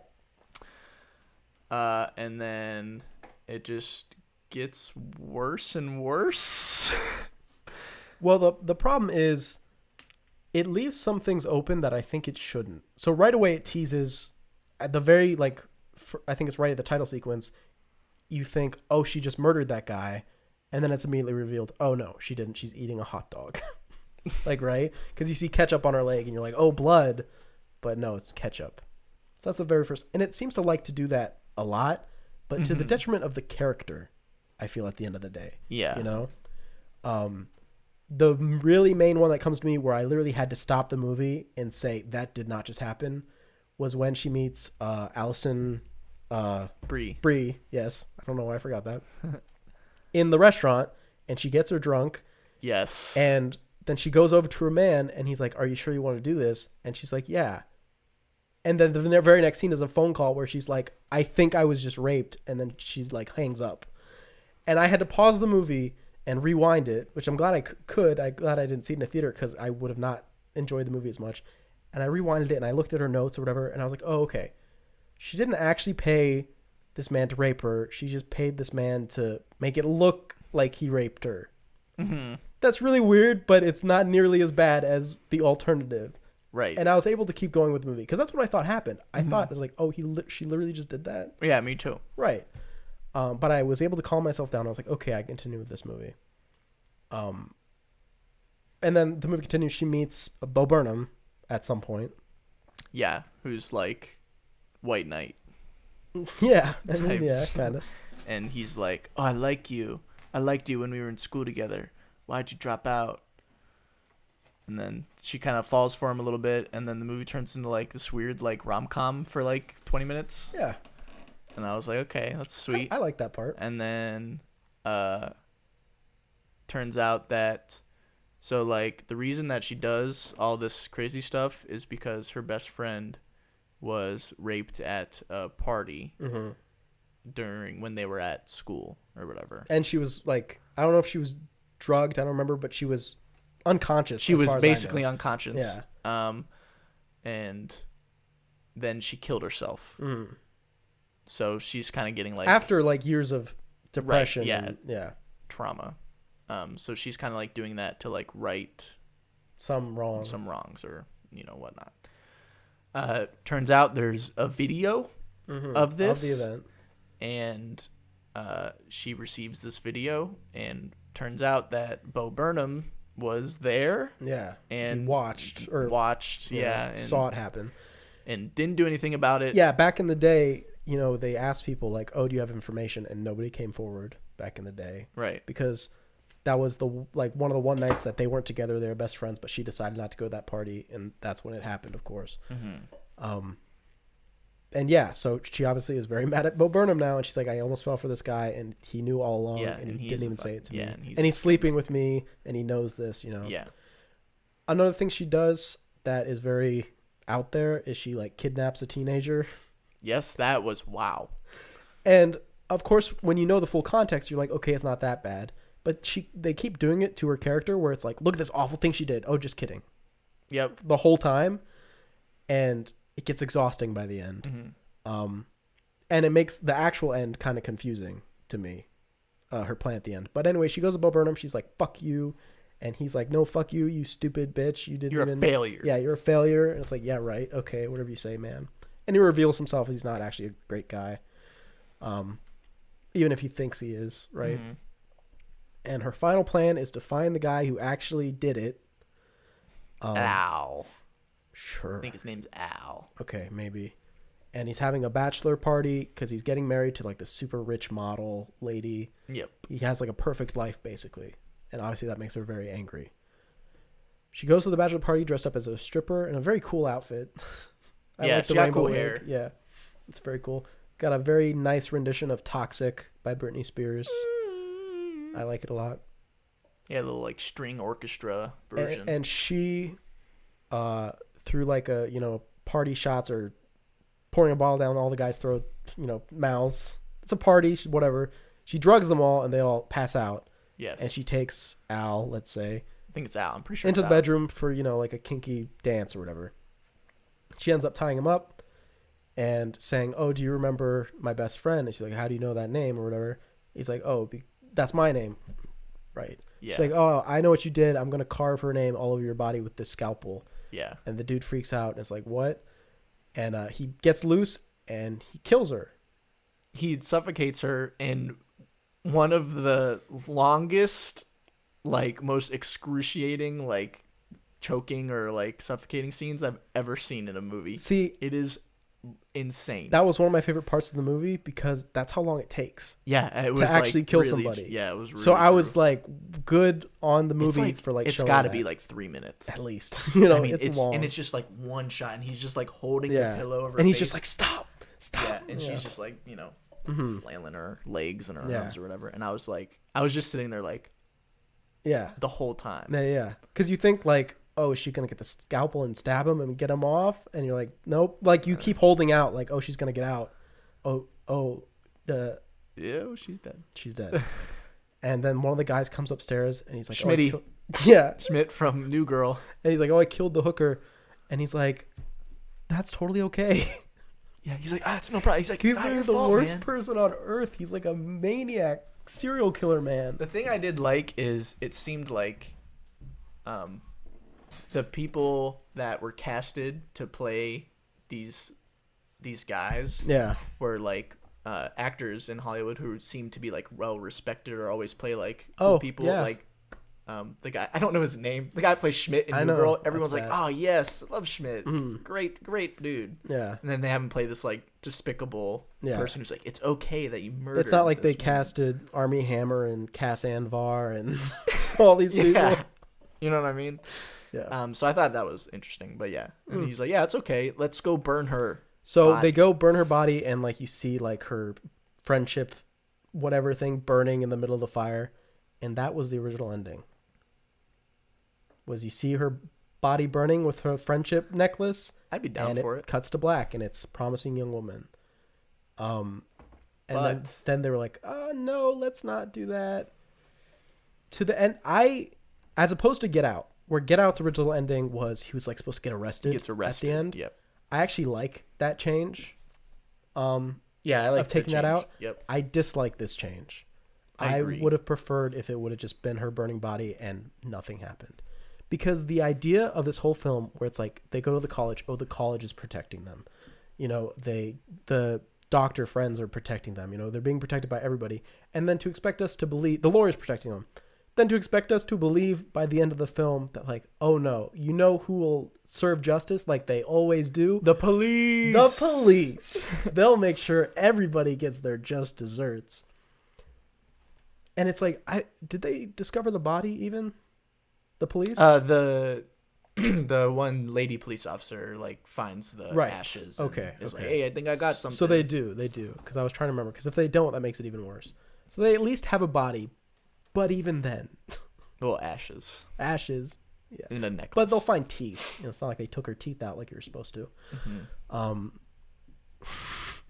Wait. Hold on a second.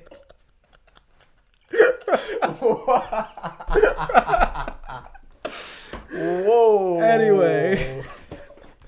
Care to elaborate? So I'm just saying that the ending really does feel like, okay, sure, the police are gonna make sure the white male rapists like Brock Turner are totally taken care of. Yeah. It's not. It wasn't great. Yeah. Leaves a sour taste in your mouth. What are you gonna do? Unless you take it totally at face value and be like, yay. And I thought it was silly when Bo Burnham like receives like the scheduled text message and she's just the right time. It's like, what's the kid's name? You thought it was over. What's his name? What? You know what I'm talking about? No. The kid, and it's like doo doo doo doo, and he's like, you thought it was over. he's like 10 years old. I don't know what you're talking about. He's like a pop star. No. This had to be like 6 years ago. Jacob Sartorius. Maybe. He's did the sweatshirt song. I might be him. He's like, you thought it was over. I don't know. Anyway, it's like that, and she's like, yeah, the police are gonna get you because I planned this all out. Well, it was her, contingency plan in case she died. Yeah. Which shows it's not the text itself, I guess, but it's just like, really? She got it down to the exact minute that the police arrived? It's like she was that good? Yeah. I was like, okay. I don't know how else you would do it that way. Yeah. So because scheduled text does make sense. It's just, I don't know. Yeah, and it was kind of silly, but I guess still a good movie. I guess the movie was like, it was like flirting with camp, but afraid to fully embrace it. If the movie went like even like, let's say they took the movie and they're like, she kills them all. Let's say she's going around, she doesn't. If some guy picks her up, she kills them. Like, how would it have changed the movie? Would it have made it a better movie? And let's say by the end of it, she doesn't kill this one and she ends up dying. Would that be a more enjoyable movie? Would that mess up the message too much? What are your thoughts on that? Because a lot of people went into it expecting, oh yeah, she kills all these dudes. That's what the trailers, Oh, I never got that from the trailers. I didn't either, but I know people who did. No, I don't think the movie would be better if she just killed all the dudes. Would it be worse? Yes. Probably. I don't know. It's very, very obviously difficult terrain to try to go over, but I really think the ending and having the character do all of these morally reprehensible things, but then kind of be like, oh wait, not really. Yeah, is very taxing on just the image of the character, because it's not like a Walter White thing where it's like, are you like, she's still usually basically in the right the whole time. She's not slowly going in the wrong. She always stays like right on the cusp. I feel just like to the disservice of the film. You know. Yeah. I don't know, but yeah, interesting. Very interesting movie that definitely will get people talking for sure. And General Hadley, isn't it, from Shawshank? Oh, he's the dad. Yeah. Who also, I didn't know this, he voices Mr. Krabs. Yeah. In SpongeBob. Yeah. I didn't know that. And he's the guy from Detroit Become Human. Oh, really? And I'll have you know, he's in Invincible too. I want you to let me know if you can figure out which character he is. Did he already show up? I don't think he's in the first episode. Okay, because I only saw Mark Hamill was like the one. I was like, oh, Mark Hamill. Yeah. Yeah. No, he's definitely not in the first episode. Okay. But you'll see him. Sure. We got two more. Sound of Metal. We already touched on this one a while ago. Great movie. Sound of Metal is great. Sound of Metal for some reason feels like the smallest. It's just like the happy to be there. Yeah. Happy to be there movie that everyone is just like, yeah, it's great, and no one's like against it, but it's not really like, oh, yep, it's gonna win them all. Yeah, but it's a nomination for for Riz Ahmed and Paul Raci in the supporting actor. Yeah. So you have this movie. If you have a film and both your lead and a supporting actor get nominated for Oscars, there's probably something good going on in that movie. I mean, probably. You know. Yeah, I mean, and screenplay and editing and sound. Well, right. They have like a lot. Like if you're gonna have 6 nominations, you have the ones. Yeah. Anyway. So it's a drummer loses hearing, deals with that. Joins the deaf community, and then comes to terms with himself. Yeah. Very emotional. The final scene, very powerful. I'm a big fan, and this should be obvious. Big fan of good final scenes. Oh yeah. You know? Damn it. Watch another round, damn it. A good final scene? It just is reminiscent of one we've talked about before. Like Portrait of a Lady on Fire. Okay. If that's your guess, that's your guess. Like, what's it called? The one where he dances. It's the rhythm. That's Beau Travail. Beau Travail. I couldn't think of the word. Well, that's foreign, so you know. I think the foreign title for another round is Though You Just Drunk. That's pretty cool. It's a good title. Yeah. I was thinking of Baccarat, which is that. Did you watch that yet? No, it's on my list. I know. Baccarat. That's a great movie. Don't smoke. Expect Baccarat at the Staggies, along with the Vast of Night. Anyway, Trial of the Chicago 7. Is this the last one? Yep, that's the last one. I spoke about this a while ago, but you didn't get to see it yet. What are I do not remember thoughts? I don't remember what you said either. I remember thinking it was fine. Trial of Chicago 7 is Aaron Sorkin is a bad director. I think he needs a different type of movie. Yeah, it's too much, maybe. Maybe he needs something more focused and more interpersonal. I think he needs to go fiction. Oh, interesting. Maybe I think he needs to not write and direct. I think he needs to direct a fiction, something fiction. Okay. Just get out there and do it. Because imagine if he directed Moneyball. Wow, terrible. I can just imagine how terrible it would be. Yeah. Yeah, I don't know. Trial of Chicago 7, it's about the trial of the Chicago 7. No way, really? Yeah. Wow. Did we watch the same movie? That's crazy. This is the one with the sheep and the alien, right? Yeah. Yeah. Zooey Mama.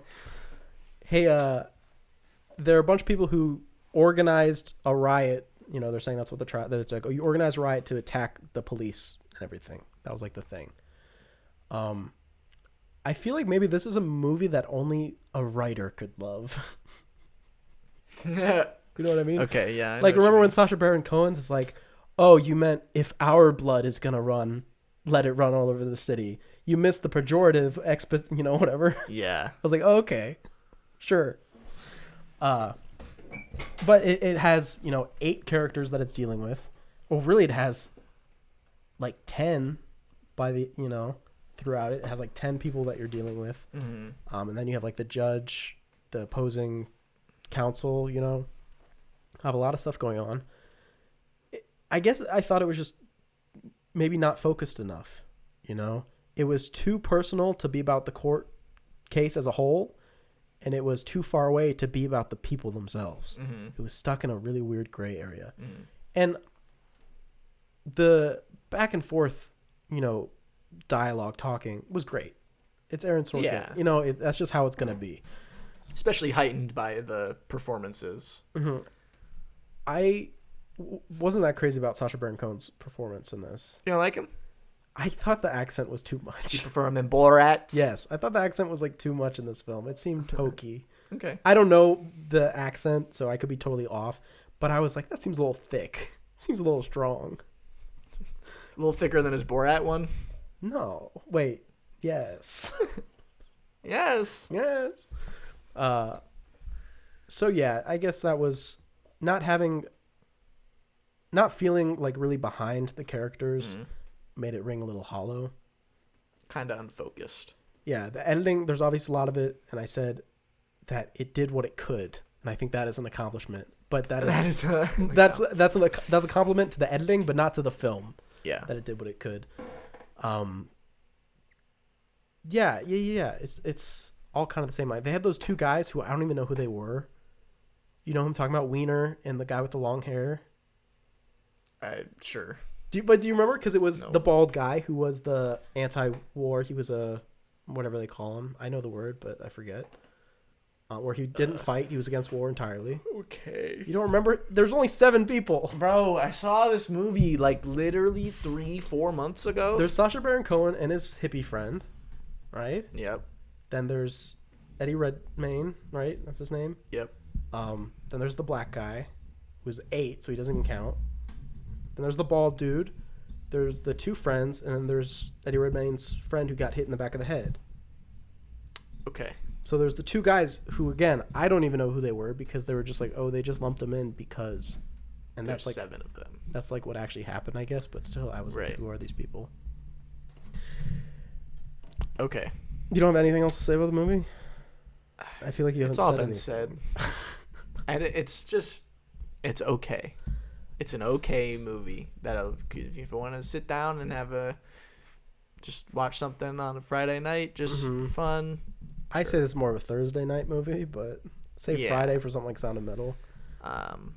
It's all right if you're interested in the Chicago 7. I'd recommend reading the Wikipedia right. page.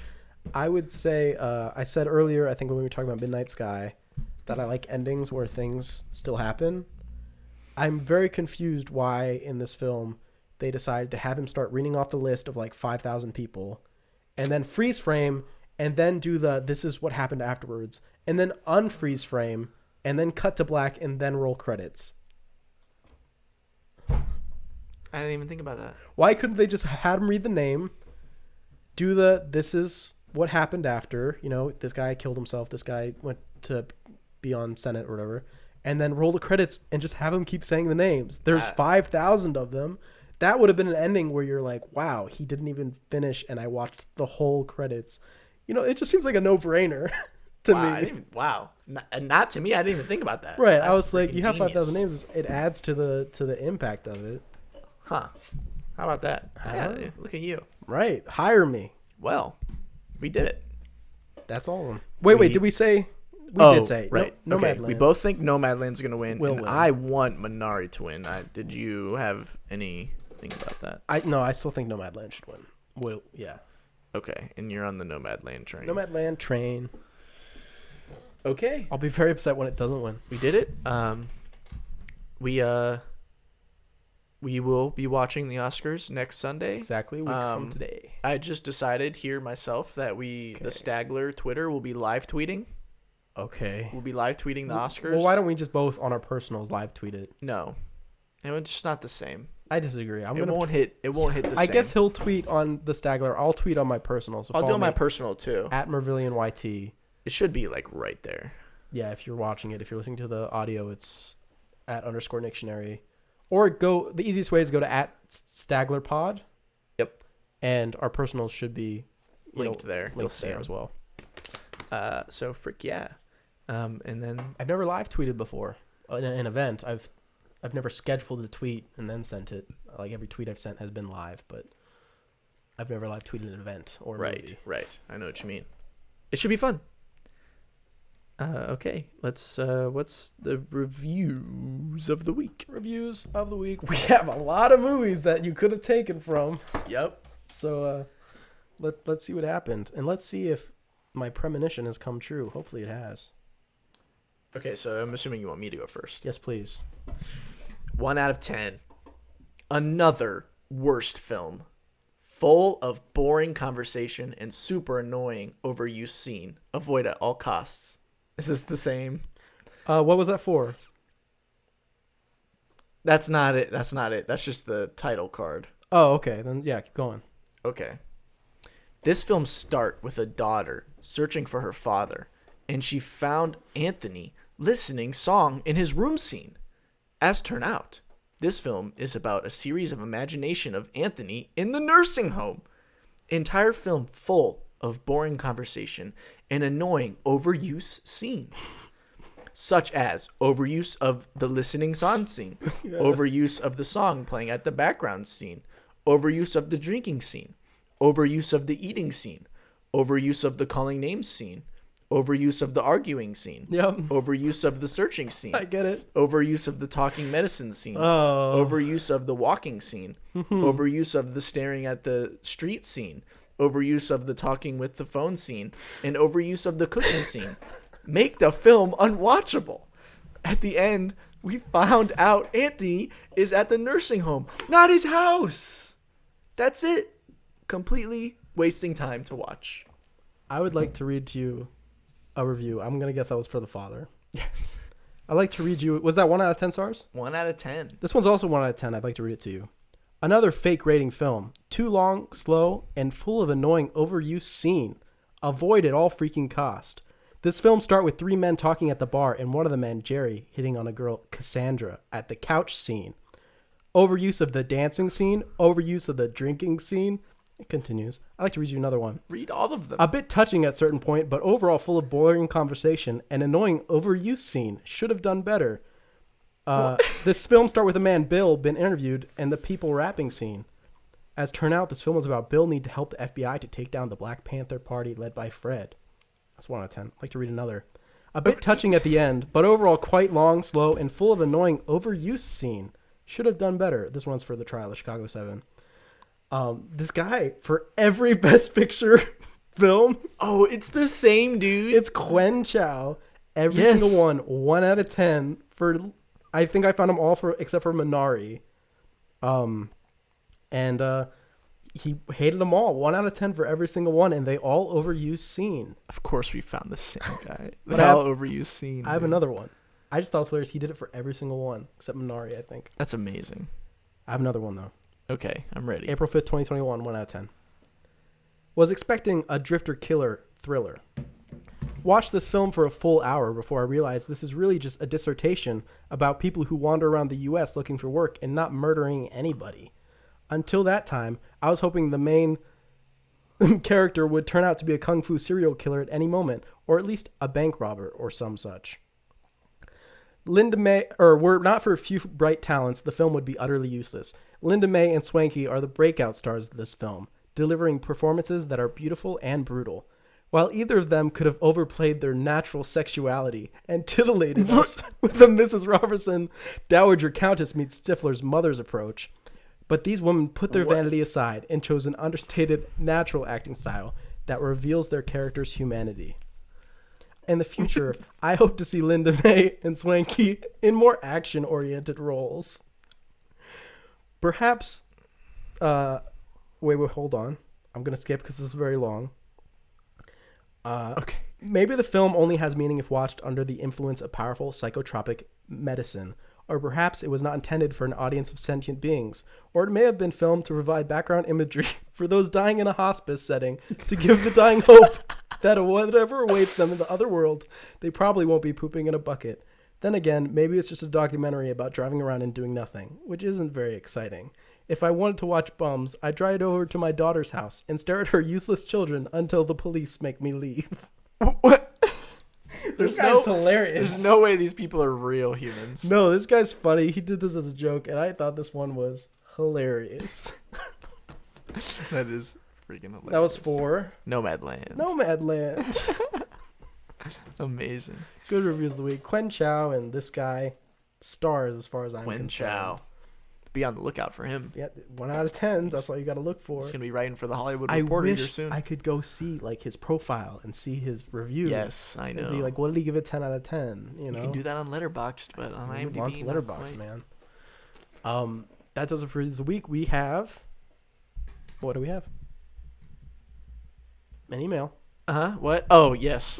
The emails. Did you know that you can email us at thestaglerpod@gmail.com. It's pretty cool. That's all you have to do is thestaglerpod@gmail.com. Type whatever you want. Question. Tell us we suck. Tell us we're cool. And hit send. We have one coming in. It says, "Hey, Justin and Nick, remember when Adam Sandler said, if Uncut Gems doesn't win an Oscar, I'm going to make the worst movie ever? Well, it didn't win one. It was a good movie, but not Oscar-worthy. I agree to disagree. What do you two think the movie will be about? Thanks." What will it be about? Okay, his worst movie. Okay, what is Adam Sandler's... Actually, no, I know Adam Sandler's worst-rated movie, but it's not really an Adam Sandler movie. His worst-rated movie is Mixed Nuts, which I watched for our Christmas episode. I don't remember if I talked about it. But he plays as like a ukulele wearing, just like neighbor. Ukulele wearing? Playing neighbor. He wears it, man. And it wasn't very good. It has like a 16 Metacritic or something. That's really great. And I think his worst movie that's people would say is like an Adam Sandler movie is actually Billy Madison. I think it only has like a 20 or something. That's the one where he goes back to like first grade. Okay. So if that's his worst movie, people I feel like that movie more than his newer stuff, which gets better ratings. So I don't know about that. What do you think is his worst movie? Just like personally, what's the worst movie of his that you've seen? Bedtime Stories. Bedtime Stories, probably that. Pretty bad. I watched like 5 minutes of The Ridiculous Six and could not. I never saw that one. I watched 5 minutes. Was not very good. I could not do it. Adam Sandler's worst movie. Well, I have an idea. Just a little bit. Do you have anything before I go? For what it's going to be about? Yeah, Adam Sandler worst movie ever. What would the premise be? Oh, I got it. Oh, tell me. I only have a little bit. So Adam Sandler is old. He's an old man. He's in the nursing home. Okay. And he's like, man, my life is almost over. It's actually Adam Sandler, too. It's not a character. It is Adam Sandler. That's weird. This is starting similarly how mine started. So okay. This is kind of so he's playing himself. Okay. In the nursing home. And, he's like dying. Yeah. He's like, man, my life's almost over. And he's kind of like reflecting like, man, what did I do? What haven't I done? And he's like, oh my gosh, I know what I haven't done. Mm-hmm. I need to do this for the sake of humanity. Okay. So he breaks out of the nursing home to do his little final stunt. This is the movie that he's making knowing that it's the worst movie he's ever going to make, just for context. Yes. Okay. I think I got it pretty good. And so his plan is to just run out and fart in as many places, as many like public places as possible, and try to like evoke like emotion out of somebody. Okay. So kind of like Rain Over Me. So like go into an elevator full of people and just fucking rip one. Okay. Nasty, wet. And it's like an hour and 30 minutes. Yeah. And they're just like, and he's like, and are the people you just got Sandler? Are the people like David Spade and Rob Schneider and Kevin Hart or Kevin James and those people? No, they're all the civilians. Random people. It's like a mockumentary. So that there's this nothing sounds else. Hilarious. Yeah, maybe it's really good. Yeah, that I think about it. Okay, here's mine.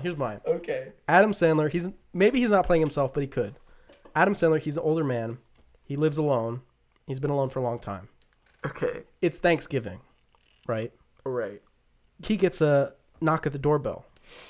A knock at the doorbell? Yeah. He gets a knock at the doorbell. And he's like, who is it?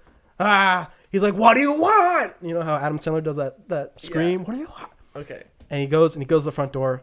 It's his entire family who's come there for Thanksgiving. The whole movie takes place in the dining room. You never leave it. Okay?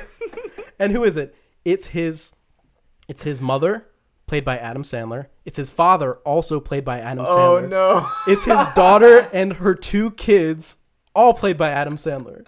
And it's this whole big Thanksgiving family dinner, and every character is played by Adam Sandler.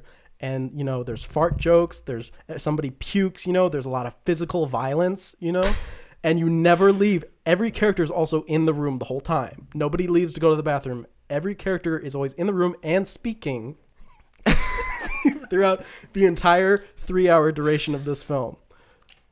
Is it one take? No, it is about 5 frames per shot. So it's like a Zoom meeting.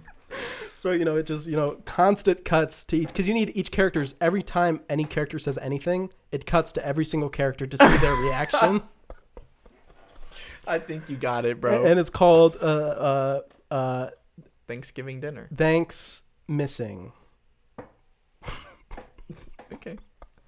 I must say, I think you won there. Nice. That was really fantastic. That sounds appalling. Adam Sandler, you can take that, maybe change the title.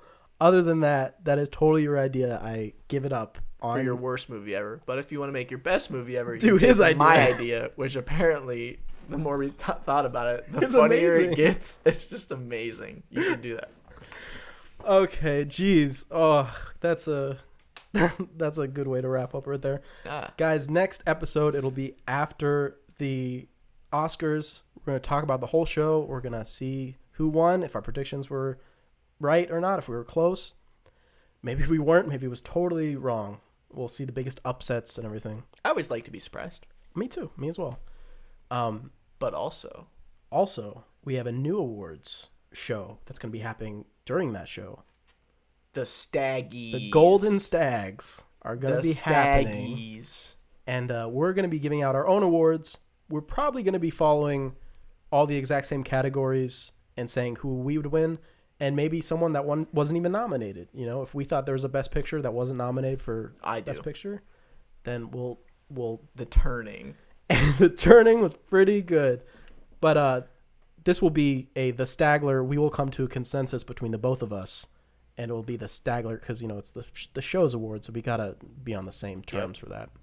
And maybe we'll have some new, categories that the Oscars are too much of cowards to have. You cowards. You know, we're here. We're going to break the barrier, and we're going to have some awards for things that, and probably no music awards. No music awards. But a little sneak peek, we're going to have greatest on-screen fart. Yep, that's gonna be the one best on-screen fart of the year. So look forward to that. Look forward to that, I guess. So that'll be along with the Oscar show. We'll have the Golden Stags, and maybe you'll win one. Christopher Nolan. Ooh, Tenet with coming home with a staggy. We thought about also doing a Razzies version of the Golden Stags where we give awards for worst something. But that's still kind of cooking. We'll get back to that. You'll find out during the show. The evil stag, Golden Stags. I don't know. You guys will figure it out when you watch that episode in 2 weeks. Frick yeah. But that has been all for now. I had a great time, you guys. Thank you all for joining us. Yeah, thanks for watching. We hope you enjoy. Hope you've seen a lot of these movies. If you haven't, hopefully you'll know which ones that you want to check out, maybe ones that you don't. And that'll do it for the show today. Can't wait. Excited? Oh, yeah. I'm excited. Very excited. Remember to join us for our live tweets on the Twitter. Yep. That'll be all for now. Ciao. Bon voyage.